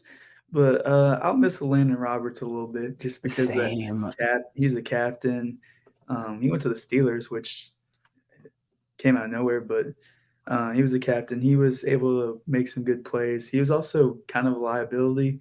So, and when you upgrade with David Long, I mean, I'm not complaining, but we didn't lose too much, if I'm being honest. But Trent Sherfield, Gesicki a little bit just because I like Gesicki. But really, Landon Roberts, if I wasn't going to go Sherfield, would be the guy because he was a captain for that team. It's always hard losing a captain, and he was a consistent player. That, I mean, you upgraded, but it's also you're losing a captain. So, yeah. I'll also throw one more under the radar. It's kind of funny. Hunter Long is a guy who I had some hope for when we drafted him. Obviously, day 2 pick is no joke. I thought he was a pretty well-rounded guy that could maybe earn a role in the McDaniel offense. It was just kind of funny to see him suddenly shipped away to LA. But yeah, I was always a little curious to see what would happen if he started to get some more snaps. So. Yeah, the fact that he was the throw-in in the Ramsey deal just makes his Miami career just like that much funnier, because it was like Brian Flores drafted him and kept talking about, oh yeah, he's a Boston College guy. He's going to block, he's going to receive, he's going to do everything. And then he just doesn't see the field at all. And then Mike McDaniel comes in, is like, hey, maybe this guy can do something. He doesn't see the field under McDaniel. Gesicki sees the field more than him, which, with Gesicki's inability to block, that's probably a big downfall for Hunter Long. And then he just gets shipped off in the trade package for Jalen Ramsey. And it's just like, He couldn't have gotten worse. And now in LA, he's going to lose his job to Davis Allen, and it's going to make his career that much better. Also, since we're talking about tight ends, no love for Adam Shaheen? No, not at all. I mean, like he had some cool moments. There were some cool two-headed Adam Shaheen plays, but I mean, we have like 4 of that guy on this roster right now. We have 4 guys who are the exact same person in the tight end room. Yeah, they're Tyler Croft, Durham Smythe, Eric Saubert. You want one? You can. We've got all the same person. Okay, but none of them are the OG baby Gronk. Okay. He was baby Gronk before. Hunter Long was my king, man. He was the only one that wasn't like the rest. Don't worry, that's Elijah Higgins now. You can get used to that. Who? Yeah. Oh my God. Adam Shaheen, man. I will never forget the day that man was drafted out of Ashland University in the 2nd round. I should have told you right there. It should have. But no, we had faith. This isn't a Kyle Duggar situation. No, this is Ryan Pace. Oh my God. What a guy Ryan Pace was. But no, yeah. I mean, Trent Sherfield has to be the biggest loss here. Like by far. Yeah. Some other names here that went though, Melvin Ingram, who was a solid rotational piece for you guys, played like 44.8% of snaps. Was a fan, to be honest. Yeah, I like him. He was honestly really good, and that is one that I kind of forget about just because like I think this team is going to rely so much on their top 2 pass rushers, but that was definitely a guy I wanted to bring back. Yeah. He was some other names when he first got there, yeah.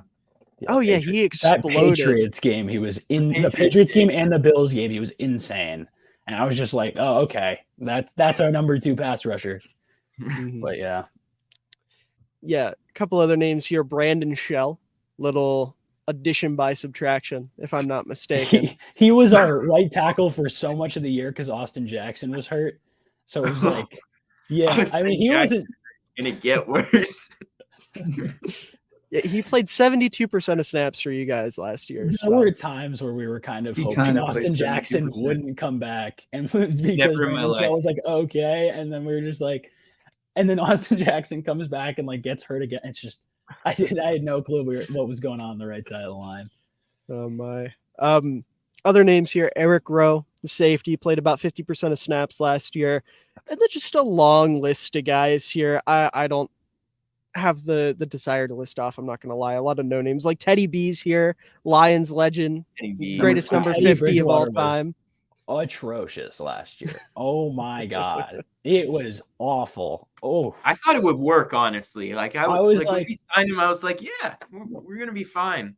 And then Tua got hurt in that Bengals game, and Teddy Bridgewater threw that like 70-yard pass to Tyreek, and I was like, we are so here. And then after that, he did absolutely nothing. And then there were games where him and Skylar Thompson were getting pulled for each other like 4 times a game because they were all getting hurt.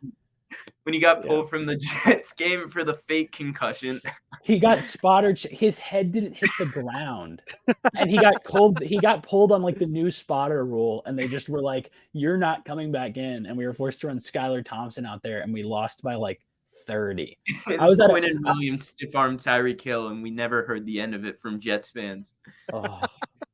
That was just like the most depressing. I think they were all hitting like the waddle in the end zone too. I was at a Jaguars game that day as like a little like field trip from FSU. So I was like watching it on my phone as the Jaguars game was on. And that was one of like the 3 games the Texans won was that Jaguars game I was at. So everything was just absolutely terrible. It was like a 9-6 win for the Texans. You were watching a game on your phone at a game? I was checking back in every so often. I respect it. I respect it. That was my point. Yeah, I respect the hell out of that. That's commitment. And that was like before the Jaguars were like kind of fighting for a playoff spot. They were pretty terrible at the beginning of the season. So yeah. Shout out the Texans. That was like where it fell apart for them. I remember they were super hot after like whooping the Chargers, and then that game happened. It was just like, oh, that's terrible. Yeah.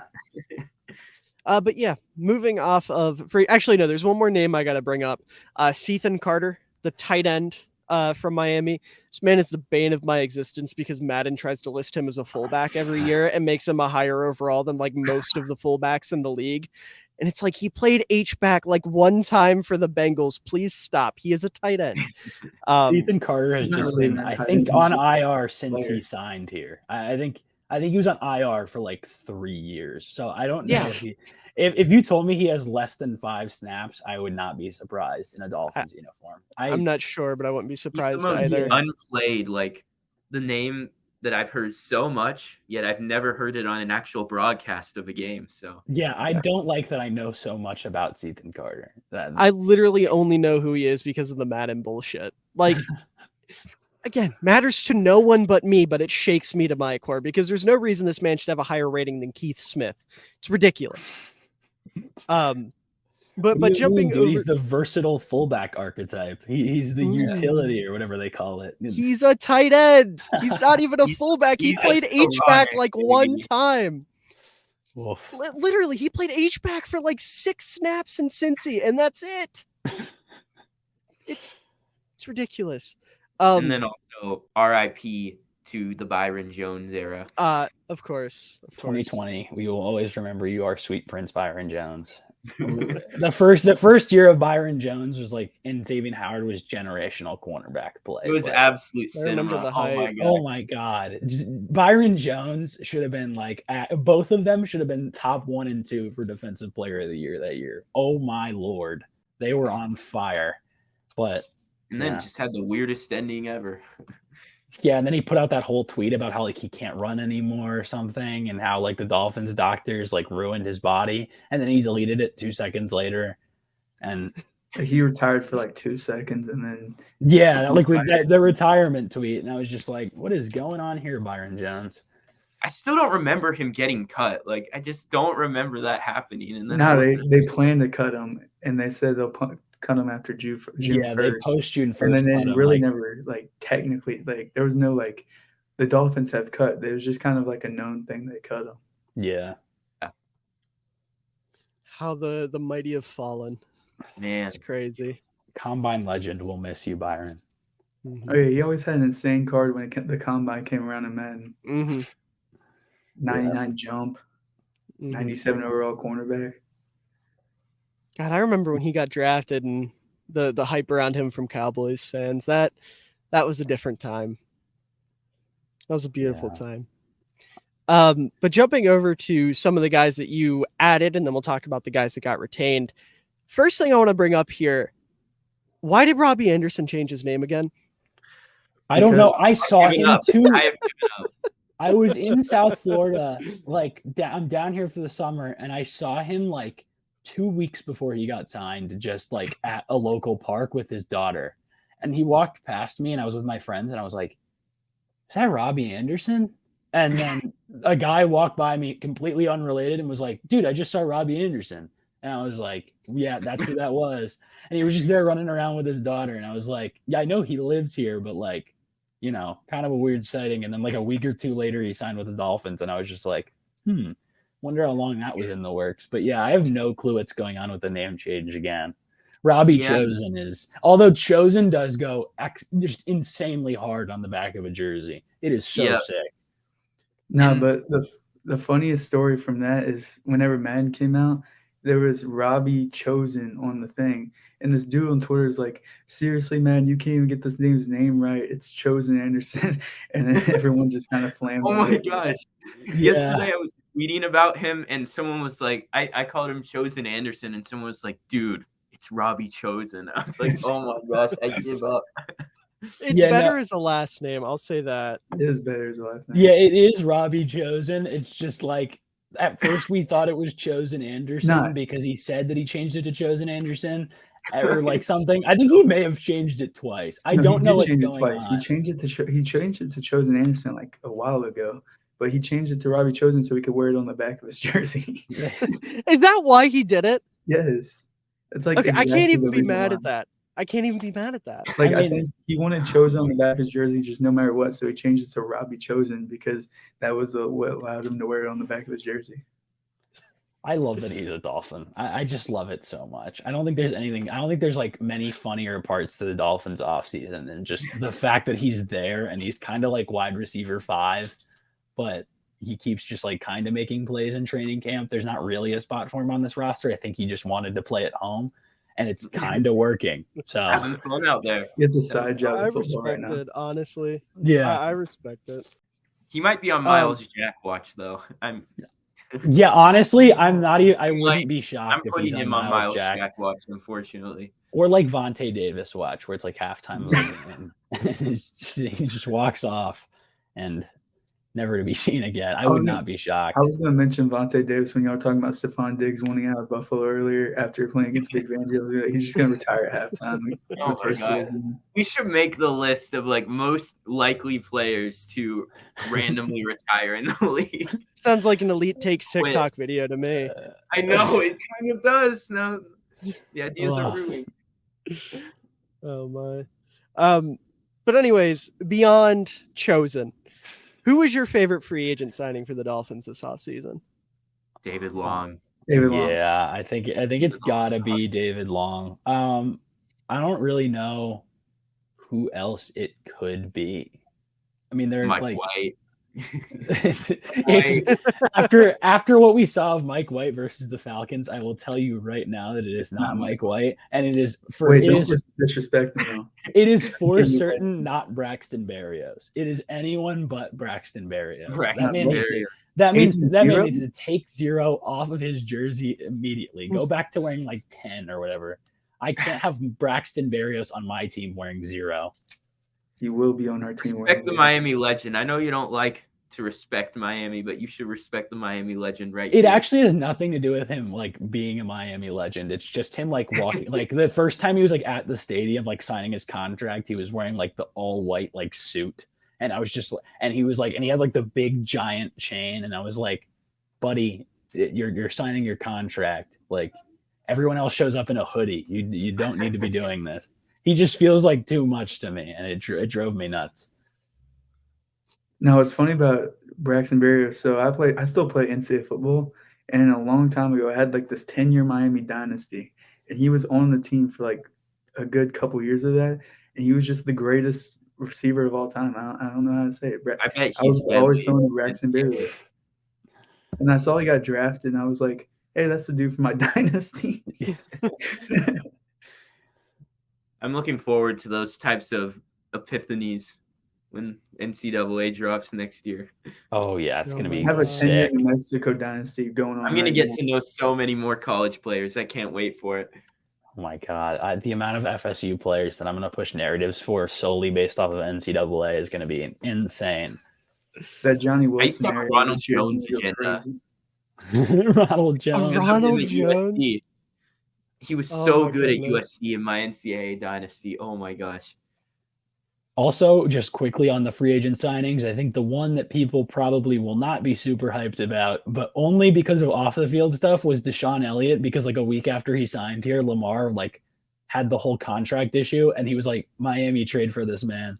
And then all of the absolutely destroyed him, and they were like commenting on all of his posts and like tagging him, saying that they hope he gets hurt and stuff, and it was just like, wow, what is going on right now? Tuanon is real, man. They are so real, dude.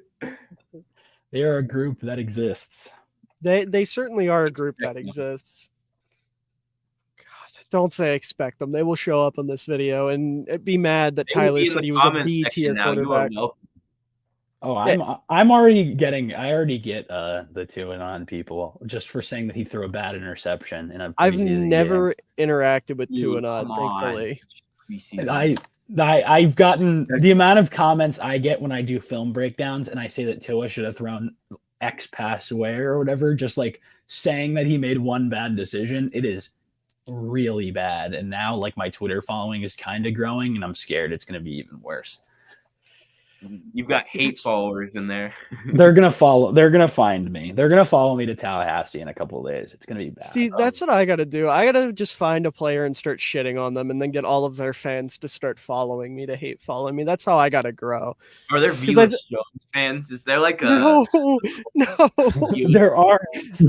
There's not a single Velus Jones fan. They're too old for Twitter. You're telling me there's not one dude who just like listen. Velus Jones is so not liked by NFL fans that the Colts broadcast team literally didn't spell his name right yesterday. Simba Webster. He was Dallas Jones yesterday on the Bears defense, not on the offense, on the defense. You push the Christian Watson hate train. I saw a TikTok like a day or two ago. I like ago. Christian Watson, guys. But when hear me so out. Mad he's in Green Bay. I heard a TikTok that it was like the ranking receivers in the NFC North, and it had Jefferson at 1, Watson at 2, Amon-Ra at 3, and DJ Moore at 4. Whoever said that knows ball. It should be Christian Watson at 1. Actually, it's the wrong Packers receiver. It should be Jaden Reed at 1. And no, it has nothing to do with me talking to him at the Senior Bowl. It has absolutely nothing. Your Tyson Bagent agenda is it's aging so beautifully. Tyson Bagent. Oh my god, he's so handy. The Tyson Bagent portion of the program is just it's great. We love to see it. Here, real quick, speaking of Tyson Bagent, I want to ask you because I didn't watch any Tyson Bagent film, I'm not gonna lie. And like the one thing that Bears fans are worried about is how he is throwing the ball down the field. Is he any good at that? He was D2 Mahomes. Like he literally okay. I'm not even kidding. Like him he won the D2 Heisman, right? Yeah, and he has like the greatest D2 quarterback stats like of all time. If you literally just look up Tyson Bagent highlights, it's a bunch of like, you know, the Josh Allen like high school highlights where he's just like running through people, throwing like 70-yard passes. That is Tyson Bagent. I mean, like someone on Bears Facebook yesterday called him John Elway Jr., so that's where we're at. He's Trey Lance, basically. You're saying that the Bears got Trey Lance and Justin Fields on the same team? Oh, it sounds like we won the 2021 draft. Damn. Yeah, my Trey Lance agenda did not work out, but Tyson Bagent will be your quarterback too eventually. We need this to happen. Not even eventually. PJ Walker sucks, dude. He's going to be QB2 I saw the most this hilarious year. PJ Walker tweet. It was like, look at Fields. I love when people troll like that on Twitter. It's funny. I have to say it. That throw, the one you're talking about, because I know exactly what tweet you're talking about. That throw had such a big dick energy, but it did not work at all because he came right into the game off a bootleg and just said, fuck it, and threw it all the way downfield and threw it directly at the corner over the receiver's head. What do you know about PJ Walker? We remember what he did when the lights were brightest. We do. When they're dim, he doesn't do shit because he has been awful the past 2 weeks.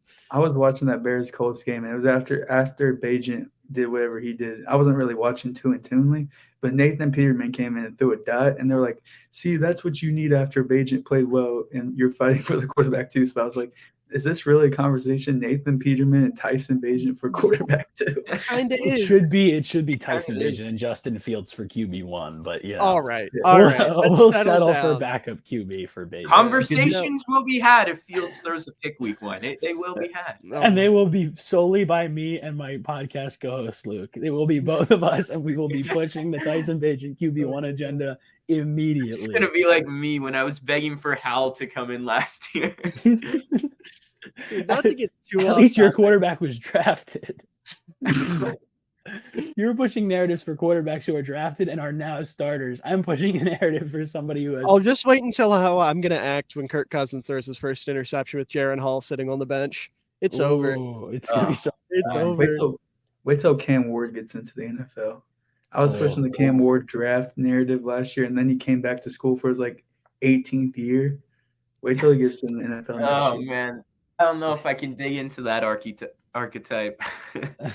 I can't be doing athletes that are ancient. I don't know. That Bears game yesterday, not to get too off topic, and I'll probably end up cutting this from the video or doing something else with it, but like that Bears game yesterday was horrible for me because all of my agendas fell apart instantly. Tyreek Stevenson had a bad game. Rookie fullback Robert Burns fumbled on a potential game-winning drive. Gervon Dexter whiffed on like 3 sacks. How was Zach Pickens though? Yeah, but Zach Pickens is lightning quick off the line. That's my guy. That dude has the craziest first step. There is the fourth quarter game of the game against Kentucky. Zach Pickens it is literally just watching, like, it's like asking you, like, you need a bucket getter. He is a bucket getter as a defensive tackle. The dude is in his bag at all times. It's like watching an Allen Iverson mixtape, dude. It's insane. If Pickens and Dexter end up being the Bears' defensive tackles of the future, they dead ass have thunder and lightning on the interior of the defensive line. It's hilarious. I have a love-hate relationship with Pickens because he's so fun when he's on, like you said. But when you ask that man to defend the run, it's like asking Mike Gesicki to block.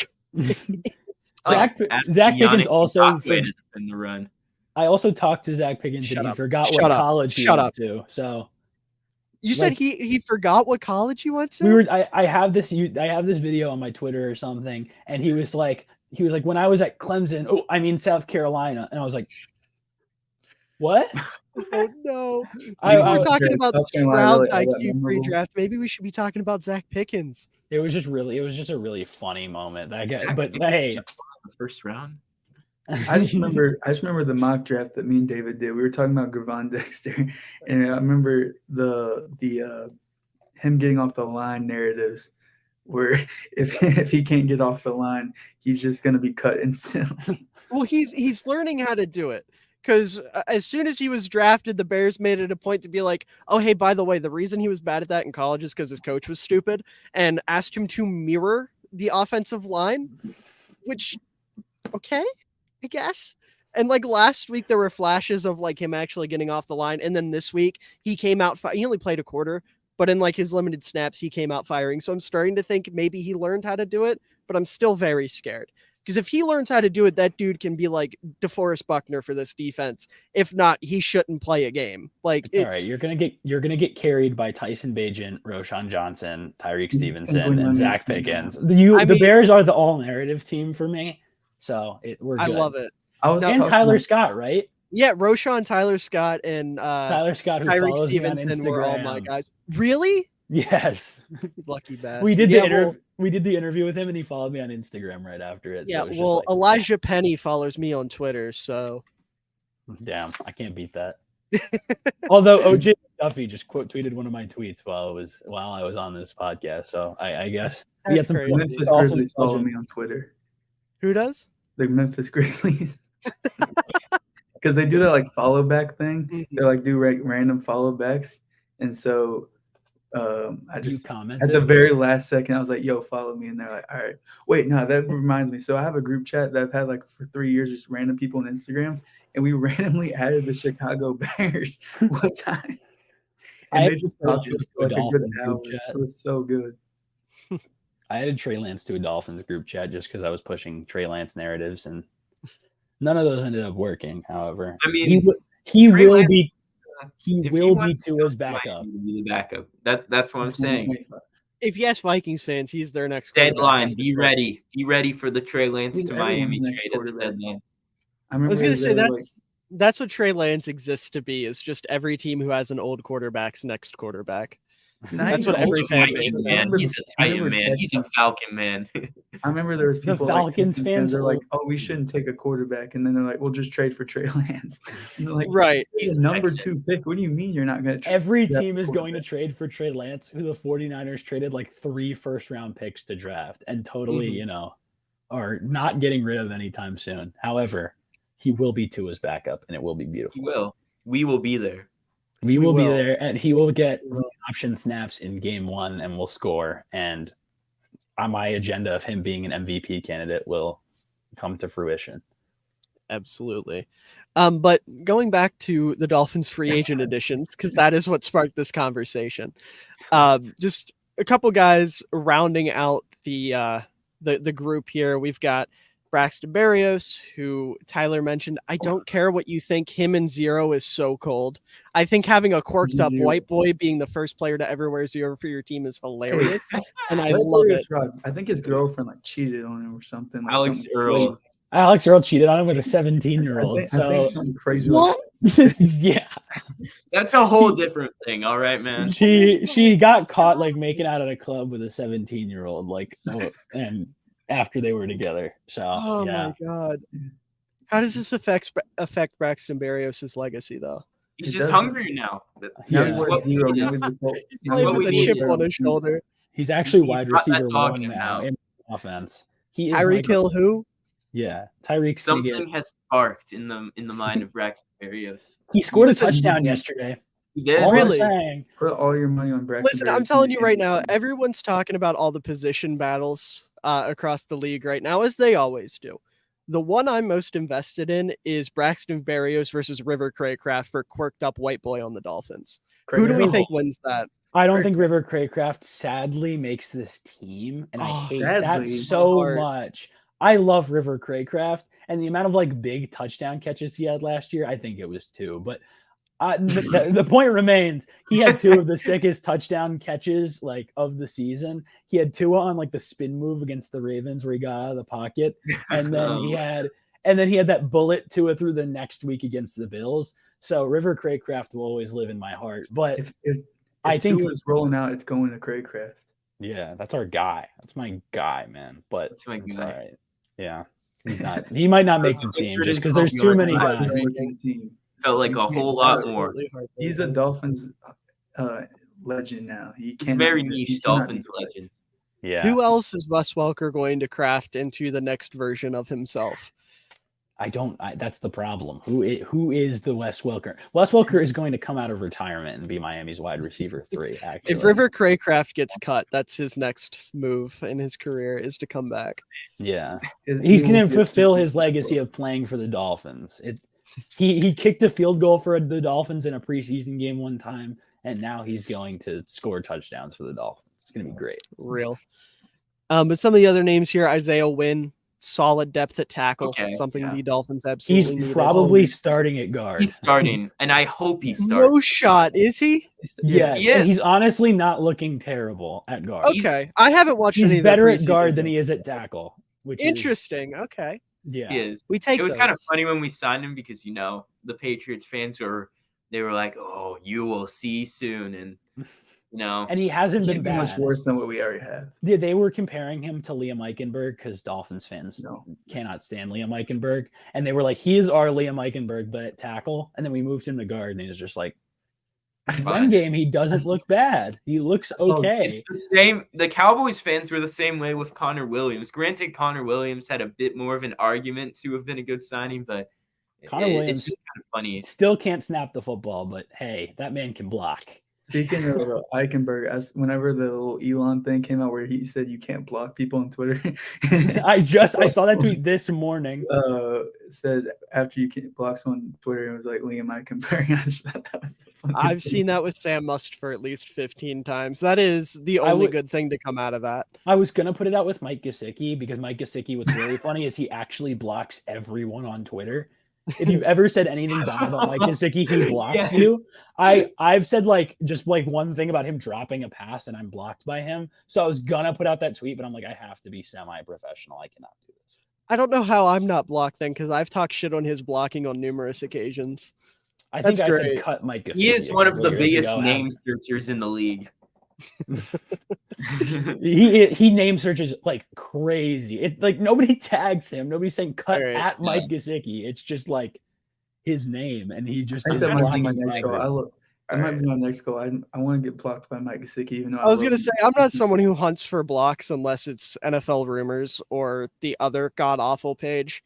Oh God, who is it? NFL Rookie Watch. I got blocked by one of them. That's great. I'm tweeting out right now. I really do not like Mike Gesicki, and we're gonna see what happens. Straight up. It's the speed run. You gotta you gotta keep tweeting Mike Gesicki is terrible. At Mike Gesicki, I hate you. Just learn how to block. Yeah. No, we're gonna see what happens. Like I said, I'm not someone to hunt for blocks, but I kind of hope Gesicki blocks me because I want to be part of the club.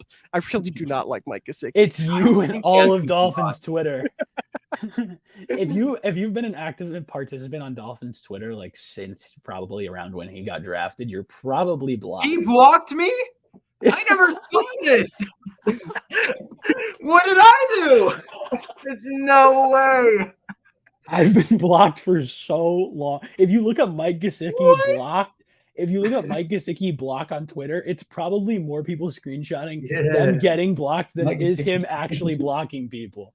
Oh my Maybe God. it's like because he looks at like who follows like Valley Voice Sports or something. I was gonna say you're the biggest name here. I'm not surprised that you're blocked, even if you don't say anything negative. I'm sure. Remember, like I can't remember when I tweeted like, "Oh man, this guy's got to go." I know I've thought it, but I don't remember if I actually tweeted. It's hilarious. Yeah, it's insane. I don't even know how long I've been blocked, but I know it's been a long time. That's kind of cool that he took the time out of his day to actually like tap on my profile, win to win. That's how I feel when a player likes one of my tweets. It's only ever been fullbacks, but I feel that. You gotta love it. Yeah, listen, I can flex right here. I had Larry Zonka like a tweet of mine once. That's I called Alec Ingold a dog, and he liked the tweet, and I was like, hell yeah, this is the ultimate Miller football moment right here.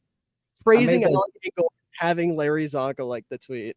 Whenever the Dolphins drafted Jalen Waddle, I made like not weird, but like edits of Jalen Waddle and posts on my Instagram story, and he would always just look at him. So me and Jalen Waddle are forever. Oh wait, and he's all in my TikTok. So before I like private or delete them all, I made a TikTok about Waddle somehow. I forgot. Oh, it was just like one of those the wide receiver one things. It's like when you say it's Chase or Smith, and it's just that picture of Waddle looking at the camera funny. And so someone posted that on Instagram, and then I look at it, and Waddle saw it, and I thought that was the coolest thing ever. Someone just stole it though; they didn't give me any credit. That's the internet. Out there, but Jalen Waddle saw him, so my narrative still got through to my glorious king. Yeah. I checked Twitter and saw I really do not like Mike Gesicki, and already had several comments. And they're all just why.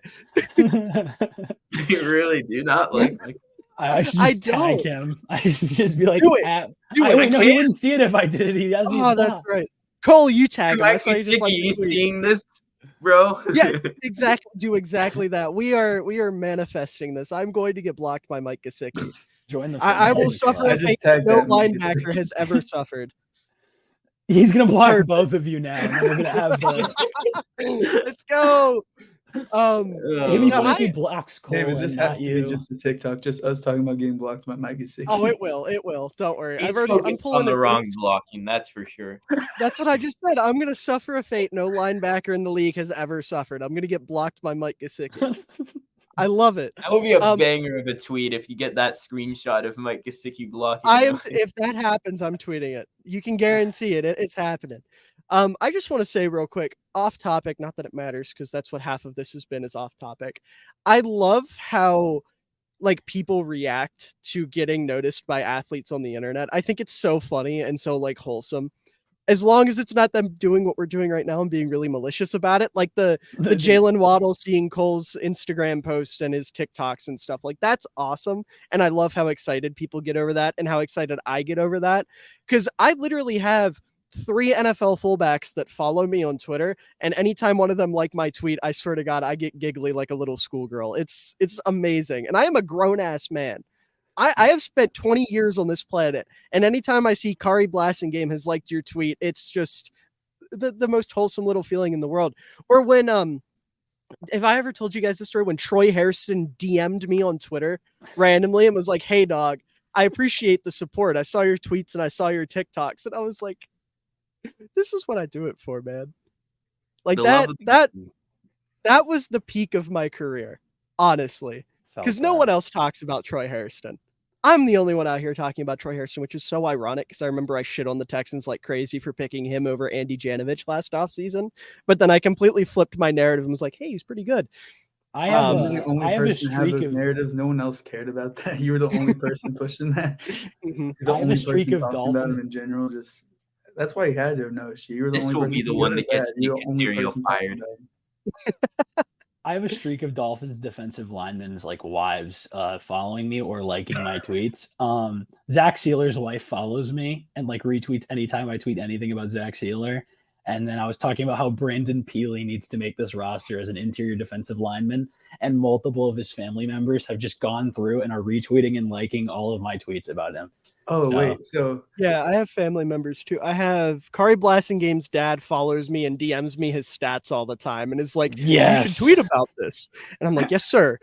Yes, and sir. then I have Keefe, the backup tight end for the Buccaneers who plays fullback at times. His brother and his dad, I don't remember if they follow me, but they like my tweets all the time. I think one of them follows me. So, one of the coolest things in a while, I got an Ocho Cinco retweet the other day.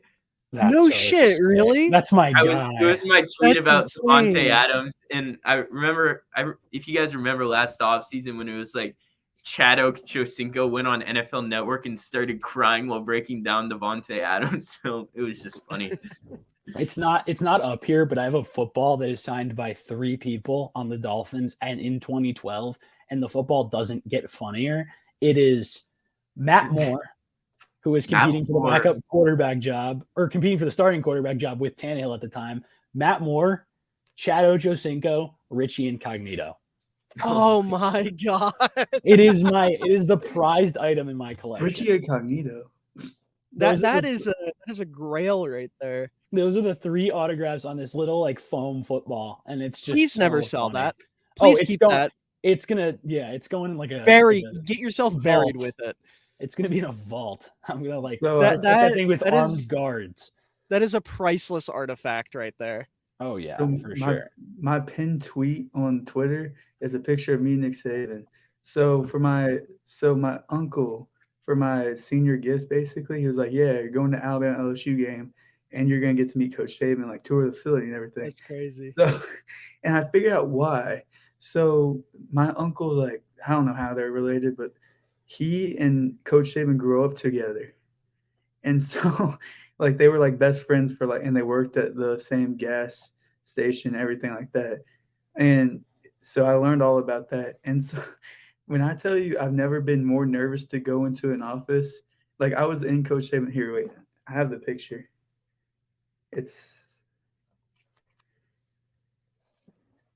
So like the actual picture we took was just a picture of all of us, but my uncle slipped that picture in of him like explaining the Alabama-Texas national championship. I was like, in my head, I was like, dude, I know. I was watching that game. Fun fact, I was like 6 or 7. How old was I? 2010? I would have been 7 because you're my age. I was just about to turn 7. Yeah. And then my mom and dad let me watch the first half of the game, and then they told me I had to go to bed, which I wasn't very happy about. They woke up and told me, yeah, they lost. And then I was like, for like a good minute, I thought we lost the national championship. That is brutal parenting right there. I know. So real quick, draft. It was a very small draft class, thankfully, for the sake of time. Who was your favorite draft pick? Now it's Cam Smith. I didn't love the Cam Smith pick at first, and I thought about it, and I was like, wait, this makes a lot of sense. And now I'm extremely high on him, and he had that amazing play in the first preseason game where he tracked down the receiver crossing the field and timed up a sick diving play. So it's him, and then that's probably second is I'm going to be pushing a lot of Elijah Higgins narratives. I love it. I love it. Is he playing tight end or receiver for you guys? Because I've heard conflicting things. It's F tight end. It's not. So it's the same thing that like Trent Sherfield was doing. Yeah, it's going to be some Trent Sherfield stuff. Him and Eric Ezukama are probably going to have to be the big slots in this offense. That's what I figured, but I wanted to make sure because Matt enlists that dude as a tight end, and I was like, oh no, please don't use him the way he's meant to be used. He can block a little bit. I know he can, but he's got to be that special blocker, the Trent Sherfield of the world, where he's just going to down block all the time and kick ass as a receiver. It's fine by me. As long as he can block a little bit, I'm okay with it. Yeah. I had him number 20 on my big board. I was like especially high on him, and now I have the receipts. Anytime someone says that I'm just using hindsight or I'm a biased Dolphins fan, it's beautiful. On Cam Smith, you had him 20th. I had him 20th. I did. That's sick. I was like, oh my gosh, that's 30 picks in value. We are here. I had him pretty high, and I was like, I was just shocked when we made the pick because I was like, wow, it's a really good pick for most teams. And I was like, but we needed a tight end so bad.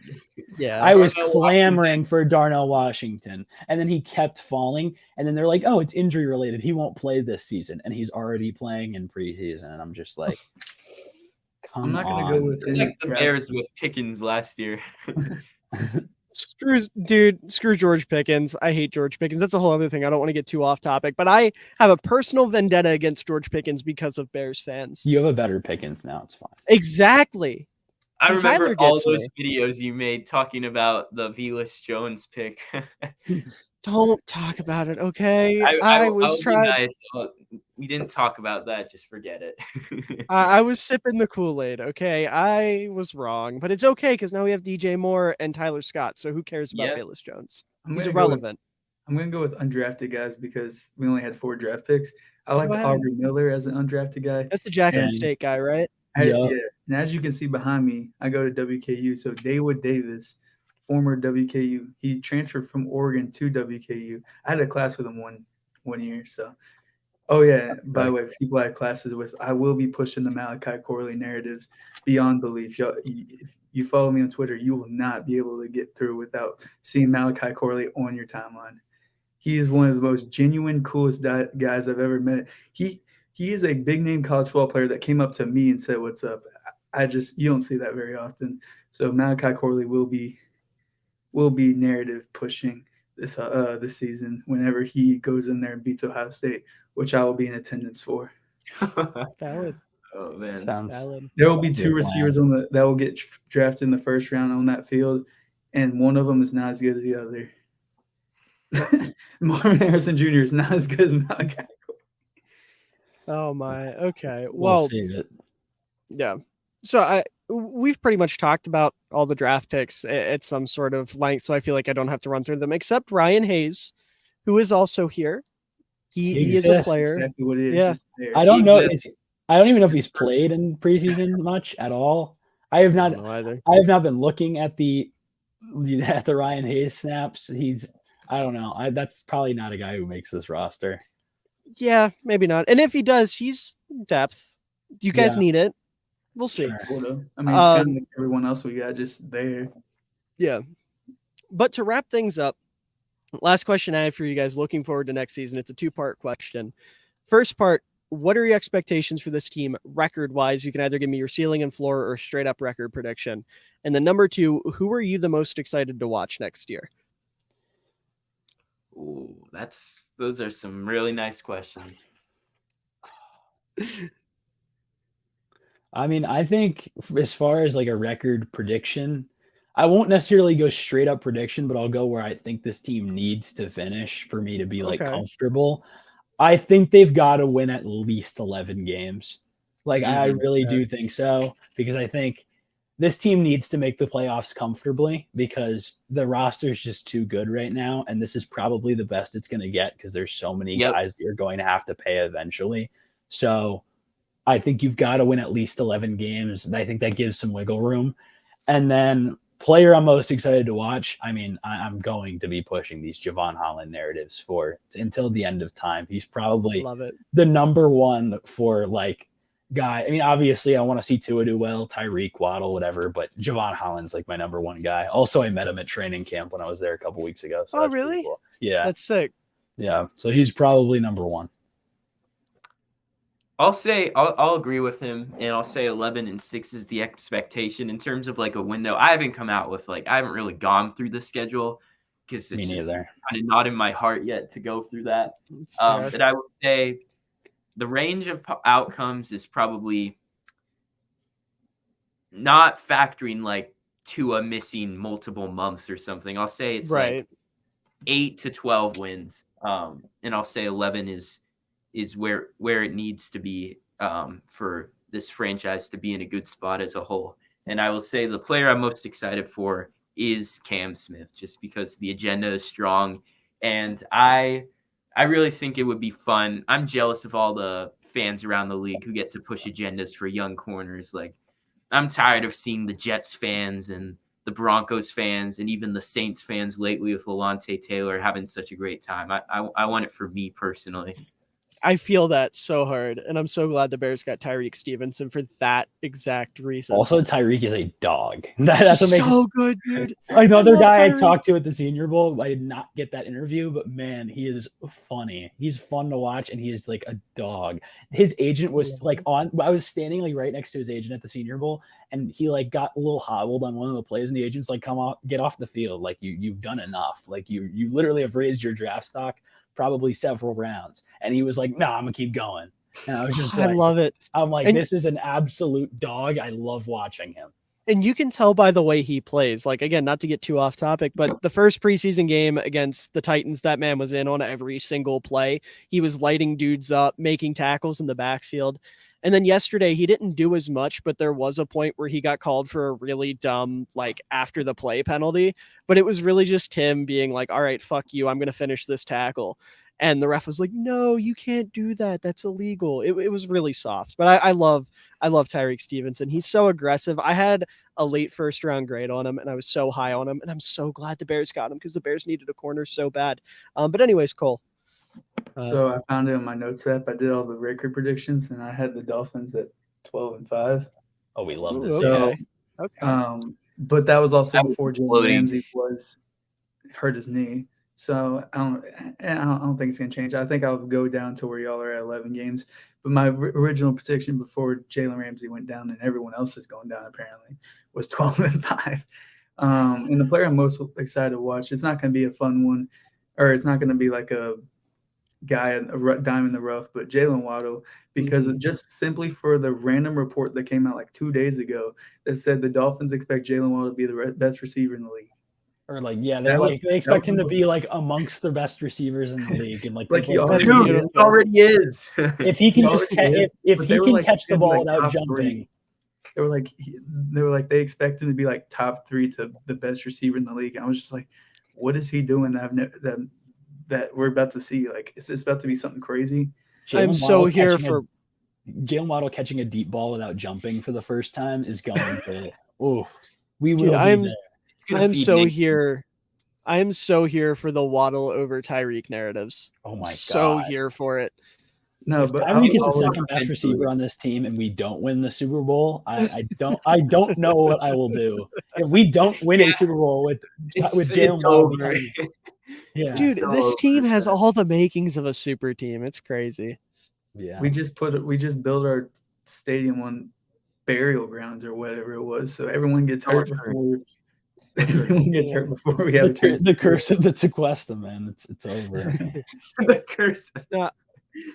I am so high on the Dolphins. I am so in on this football team. I know there's a certain somebody out there that isn't pushing the most kind narratives about this team, but we're just gonna look past that. I'm kind of more along with Cole in terms of record prediction. Like, I think at their peak, this team could win 12, 13 games because I legitimately think if Tua's healthy, if Mike McDaniel learns how to run the ball again, and Vic Fangio is Vic Fangio, this team is like a super team. Like this, I know the offensive line kind of is up and down, but I think you can play around that. And if they can learn how to play around that, this defense can be as lights out as I think it's going to be. 12, 13 wins, I think would feed families. It would. I really want this team to be good, especially considering Aaron Rodgers is on the Jets. I do not want him to succeed. Floor-wise, though, don't worry about it. Yeah. Floor-wise, though, I don't see them, assuming Tua's healthy, which again, knock on wood, I don't see them winning any less than 8, maybe 9 games. Like, I think the floor for this team is pretty high. I don't see them being worse than last year. And the player I'm most excited to watch, I have a tie because I'm excited to watch them to see what their role is going to be this year. Well, yeah, I mean, Alec Ingold's obviously number 1, but I got to pick somebody different, right? I can't give you the obvious answer. Fair. But I have a tie for 2 other guys because I'm excited to see what their role is going to be in this offense, given some changes that have been, or not on this offense, this defense, actually. I meant to say on this team to begin with, but on the defense, given some changes that have been made. And that's Zach Seiler, because I'm really excited to see how he's going to adjust to being asked to defend the run harder. And considering all the additions that have been made in the secondary, I'm curious to see how Cater Kohu's going to do. I love Darth Cater. I am Cater Pill. 2 hours without bringing him up. This hurts my. Honestly, I deserve. We should all be relegated. And I was about to bring it up, but then David just changed the subject. So Yeah. I'm glad we. No, it's all your fault that we didn't bring up Cater. Actually, you. I blame you because you changed the segment. So. Wait, speaking of Tua staying healthy, you were bringing up young corners too. In works, where he didn't let his head hit the ground. Yeah, Tua with MVP Tua now. Head rolling thing. Does not hit the ground. That getting 600,000 views on Twitter and everyone being like, "Oh my God, he's improving." On a normal random hit is the absolute valley of Dolphins fandom for me. It has not gotten worse. We have plateaued. We need football badly. This is the Justin Jefferson thing, but for Dolphins. Should I do a Tua head roll tape review? Film review? Absolutely. Listen, before and after. Tua's head roll is going to be the next Aaron Donald cross chop. Oh my that God. Is what this is about to do to the league. I'm gonna put the international statement, NFL on ESPN music, and then just a compilation of Tua dodging concussions on the ground. Wait, that's gonna get 5,000 likes when you tweeted in January. When I tweeted after the Dolphins had won a Super Bowl, I'm like, here's every time Tua didn't get hurt. And it's every QB hit he sustained where he did not get injured. And it's going to just absolutely feed families. Speaking of that, Tua had the greatest tackle of all time. He got pushed down, but the defensive player. Oh my God. He went down. And Tua laid a hit stick on him, dude. He laid a low hit stick on him. It's great. I'll never forget the Tua truck stick against the Jets. Yes. I was in the stadium for that. I was at that game. And when they played the replay, as soon as Tua's head collided with, I don't remember, I think it may have been the other Michael Carter. As soon as he went for the truck, the entire stadium went boom at the same time. It was so sick. He did that against the Steelers too, and everyone's like, "What are you doing? You just came back from concussion." And I was like, "I remember that. Yeah, he's him. That's what he's doing." He's going Devin Bush. I would try to truck Devin Bush too, because he's not very good at football. Yeah. Well, since we went 2 hours without mentioning him, I do want to ask: since there has been so much change in this Dolphins secondary, how much of a role do we think Cater's going to have this coming year? I think he's the nickel. So it really just depends on how much we go to those packages. I'm intrigued because I think he's probably going to, like Nico said, start playing a lot of nickel. But I think there could be a chance he moves outside in those, in times where they want to put Javon Holland closer down in the box, maybe have him do some nickel stuff. I think he'll probably lead the team in nickel snaps to start. I don't know. I feel like he might be the guy that kind of gets phased out a little bit as the season progresses and Jalen Ramsey comes back healthy. And it just hurts my soul to say that because it's he was so reliable, man.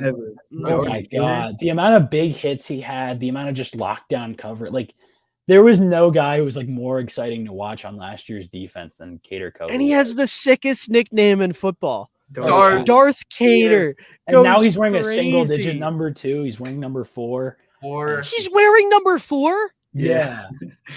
Oh my God. Listen, I am too out of touch to know what aura is, but I think that man might have the best aura in football. I think we know what needs to happen for your all narratives team, David. Oh no.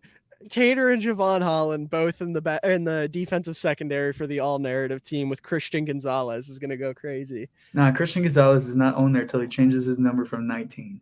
Oh, it's so gross. Wasn't he 0 he at looks Oregon? like a practice squatter out there. Then again, they did this with Mac Jones too. Wasn't Mac Jones 50? They make all rookies wear 50. He was wearing 50, and then they switched him to 19. Actually, his number. I think after cut downs, his number will change. No, this is I'm good. sure he's winning. Keep him at 19. He'll play worse. The Dolphins will win the division. I can't imagine a rookie is going to want to buy all those jerseys back. I have so much riding on this kid with a narrative that I'm trying to push that he cannot possibly suck. I called him the third best player in this draft, so I get where you're coming from. I called him the third best player in this draft. Well, I haven't aired it yet, but on the Patriots team preview, I said he was going to have a better rookie season than Sauce did. Oh my God. Is that possible? I think it is with Bill Belichick. I don't think that's possible. Man. I think it is possible, but Christian Gonzalez is a dog, and I totally expect him to be a top 10, top 15 corner year one. I think he's going to be in the top 5 convo after he is. I said insane. convo Ew, that's gross. Whatever. Yeah. Ew.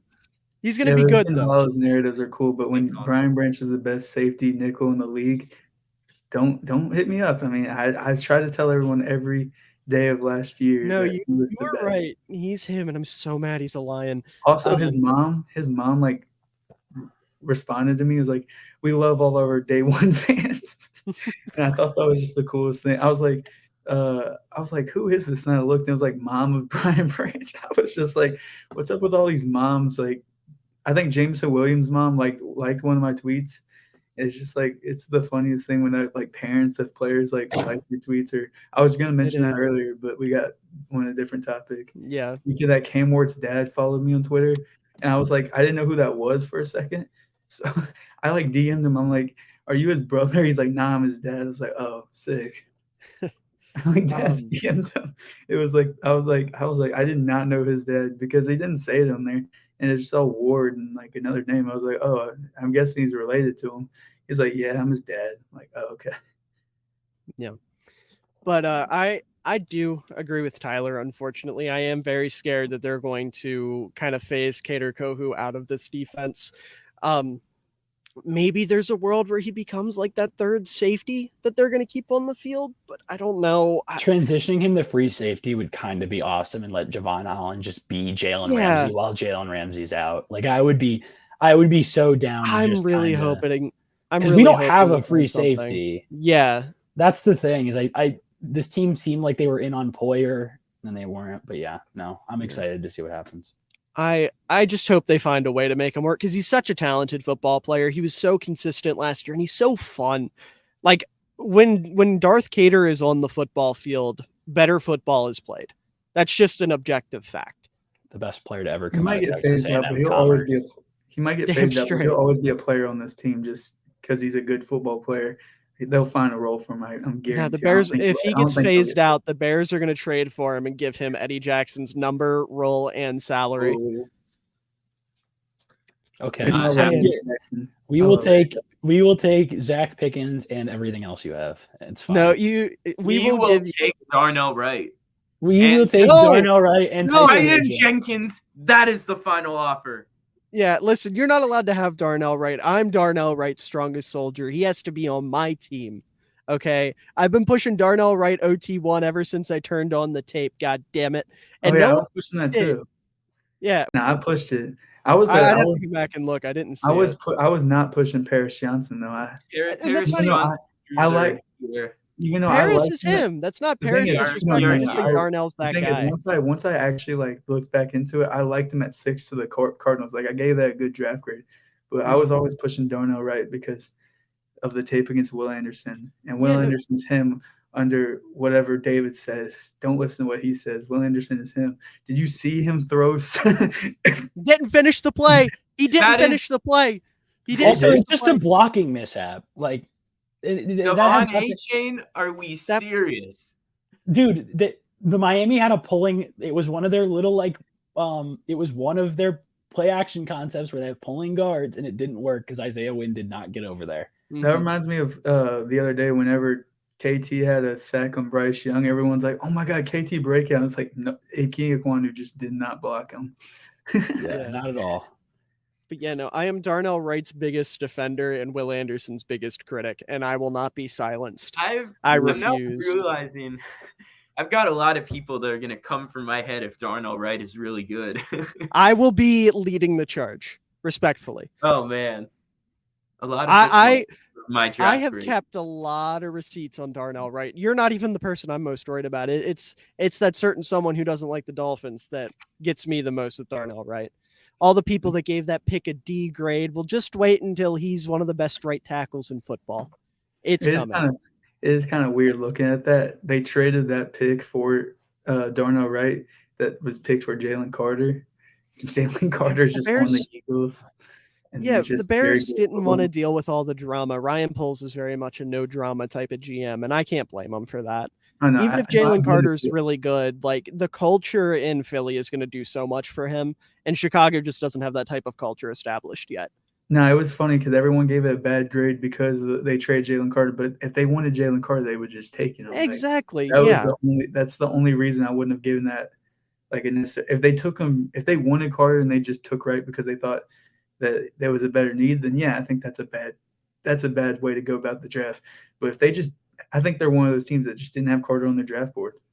No, they loved Darnell Wright. Darnell Wright was one of the only guys to like blow them away with their pre-draft stuff. Like they put him through hell running suicides, and he was one of the first guys to memorize their playbook. Like they were obsessed with Darnell Wright going into it. And then Homeboy did the wide receiver conditioning and really sold it for everybody. That's still the craziest story of the offseason. I don't care what anybody says. A right tackle running and succeeding wide receiver conditioning is absurd, especially being that big. But anyways, we got to wrap up. I know you guys have places to be. I apologize for keeping you a little extra there. It's all good. Yeah, but I think that about wraps us up here for the Miami Dolphins team preview. Before we go, if you guys would like to plug anything, by all means, go ahead, and I'll make sure to put those links in the description. Cole, your Twitter has been in the description of every single one of these, but you're more than welcome to still bring it up if you'd like. There's nothing going on Twitter. I just kind of tweet random stuff. It's not very informational, unless you're unless you want Brian Branch propaganda. Then that's where you go on Twitter. Brian Branch and Jalen Waddle. Those are your two biggest agendas.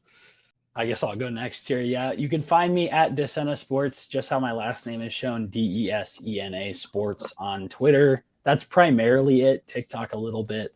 But yeah, Twitter, if you want to see all of the Zach Sealer propaganda and Eric Ezukama propaganda, that's probably where you want to go. But yeah, that's pretty much it. DeSena Sports on everything.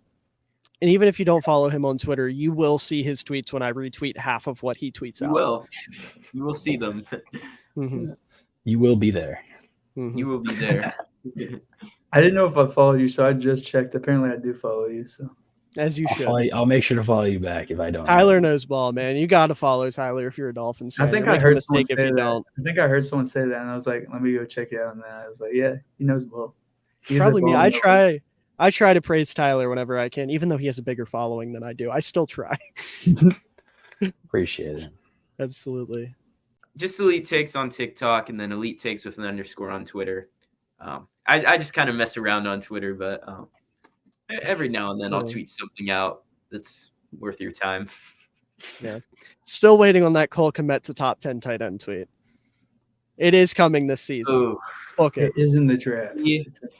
We are still waiting for him to move the needle, and it has not been moved, but we will see. He will move it this season. Don't worry. It's coming. Halfway through this video, I got in a heated debate with somebody over Kmet versus Freiermuth, and I will die on the hill that Kmet's better. Cool. I know. Listen, I don't care that I'm the only person that thinks it. I will defend it because I wholeheartedly believe it. Okay, I'd rather be wrong. Elijah Higgins is a wide receiver, you goob. No, he is not. He is a wide receiver. That Hunter Long, be ready for when he's better. Oh, no. Stetson Bennett to Hunter Long is the new Tom Brady to Gronk. Get ready for it. It's coming. That's a narrative I'm okay with. That is a narrative I will support. I'm a Stetson Bennett guy. Yeah, I am too. Gross. I saw a tweet. It was like, what if Hunter Long is like better than Jalen Ramsey? Rams fans were like, what did we get back? And I was like, couldn't tell you. No clue. He's been on the team for 3 years. I cannot tell you. So whenever that trade went through, I was in the car with my dad, and I was like hoping we didn't trade that second round pick because I was like, I just really wanted something of value in the draft. And I saw we traded a third round pick in Hunter Long, and I was just kind of in shock. I was like, this can't be like the full details, even though it said the full details. I just didn't believe it was the full details. And I thought it was the funniest thing that happened in the offseason. That Hunter Long was in the trade. It reminded me when Chase Edmonds was in that Broncos trade for Bradley Chubb. It was just such a weird trade. It just didn't make sense, but it was also really funny. Well, with all that being said, like I said, make sure to follow these guys on every platform. They are all worth your time. They're all incredible people. But anyways, that being said, that does wrap up this video. I appreciate you all watching. Make sure to leave a like down below. Helps out the channel a ton. Shows your support, shows you care, and I appreciate it. And also make sure to subscribe down below, as I'm going to keep pushing these out throughout August And then when we get into the season, there will be plenty of propaganda pushed about every fullback, including Alec Ingold, as well as Javon Holland. So if you're a Dolphins fan and you want to hear propaganda about those two players, maybe even Zach Seiler, maybe we'll get freaky if he does something this year, which I hope he does. All that good stuff. A lot of good stuff coming throughout the season. Definitely make sure to check it out. Definitely make sure to subscribe. But to everyone out there watching and the three gentlemen joining me here today, I hope you all have a wonderful day, evening, night, afternoon, whatever time of day it is for you. I hope you enjoy it because you're all wonderful people and you deserve it.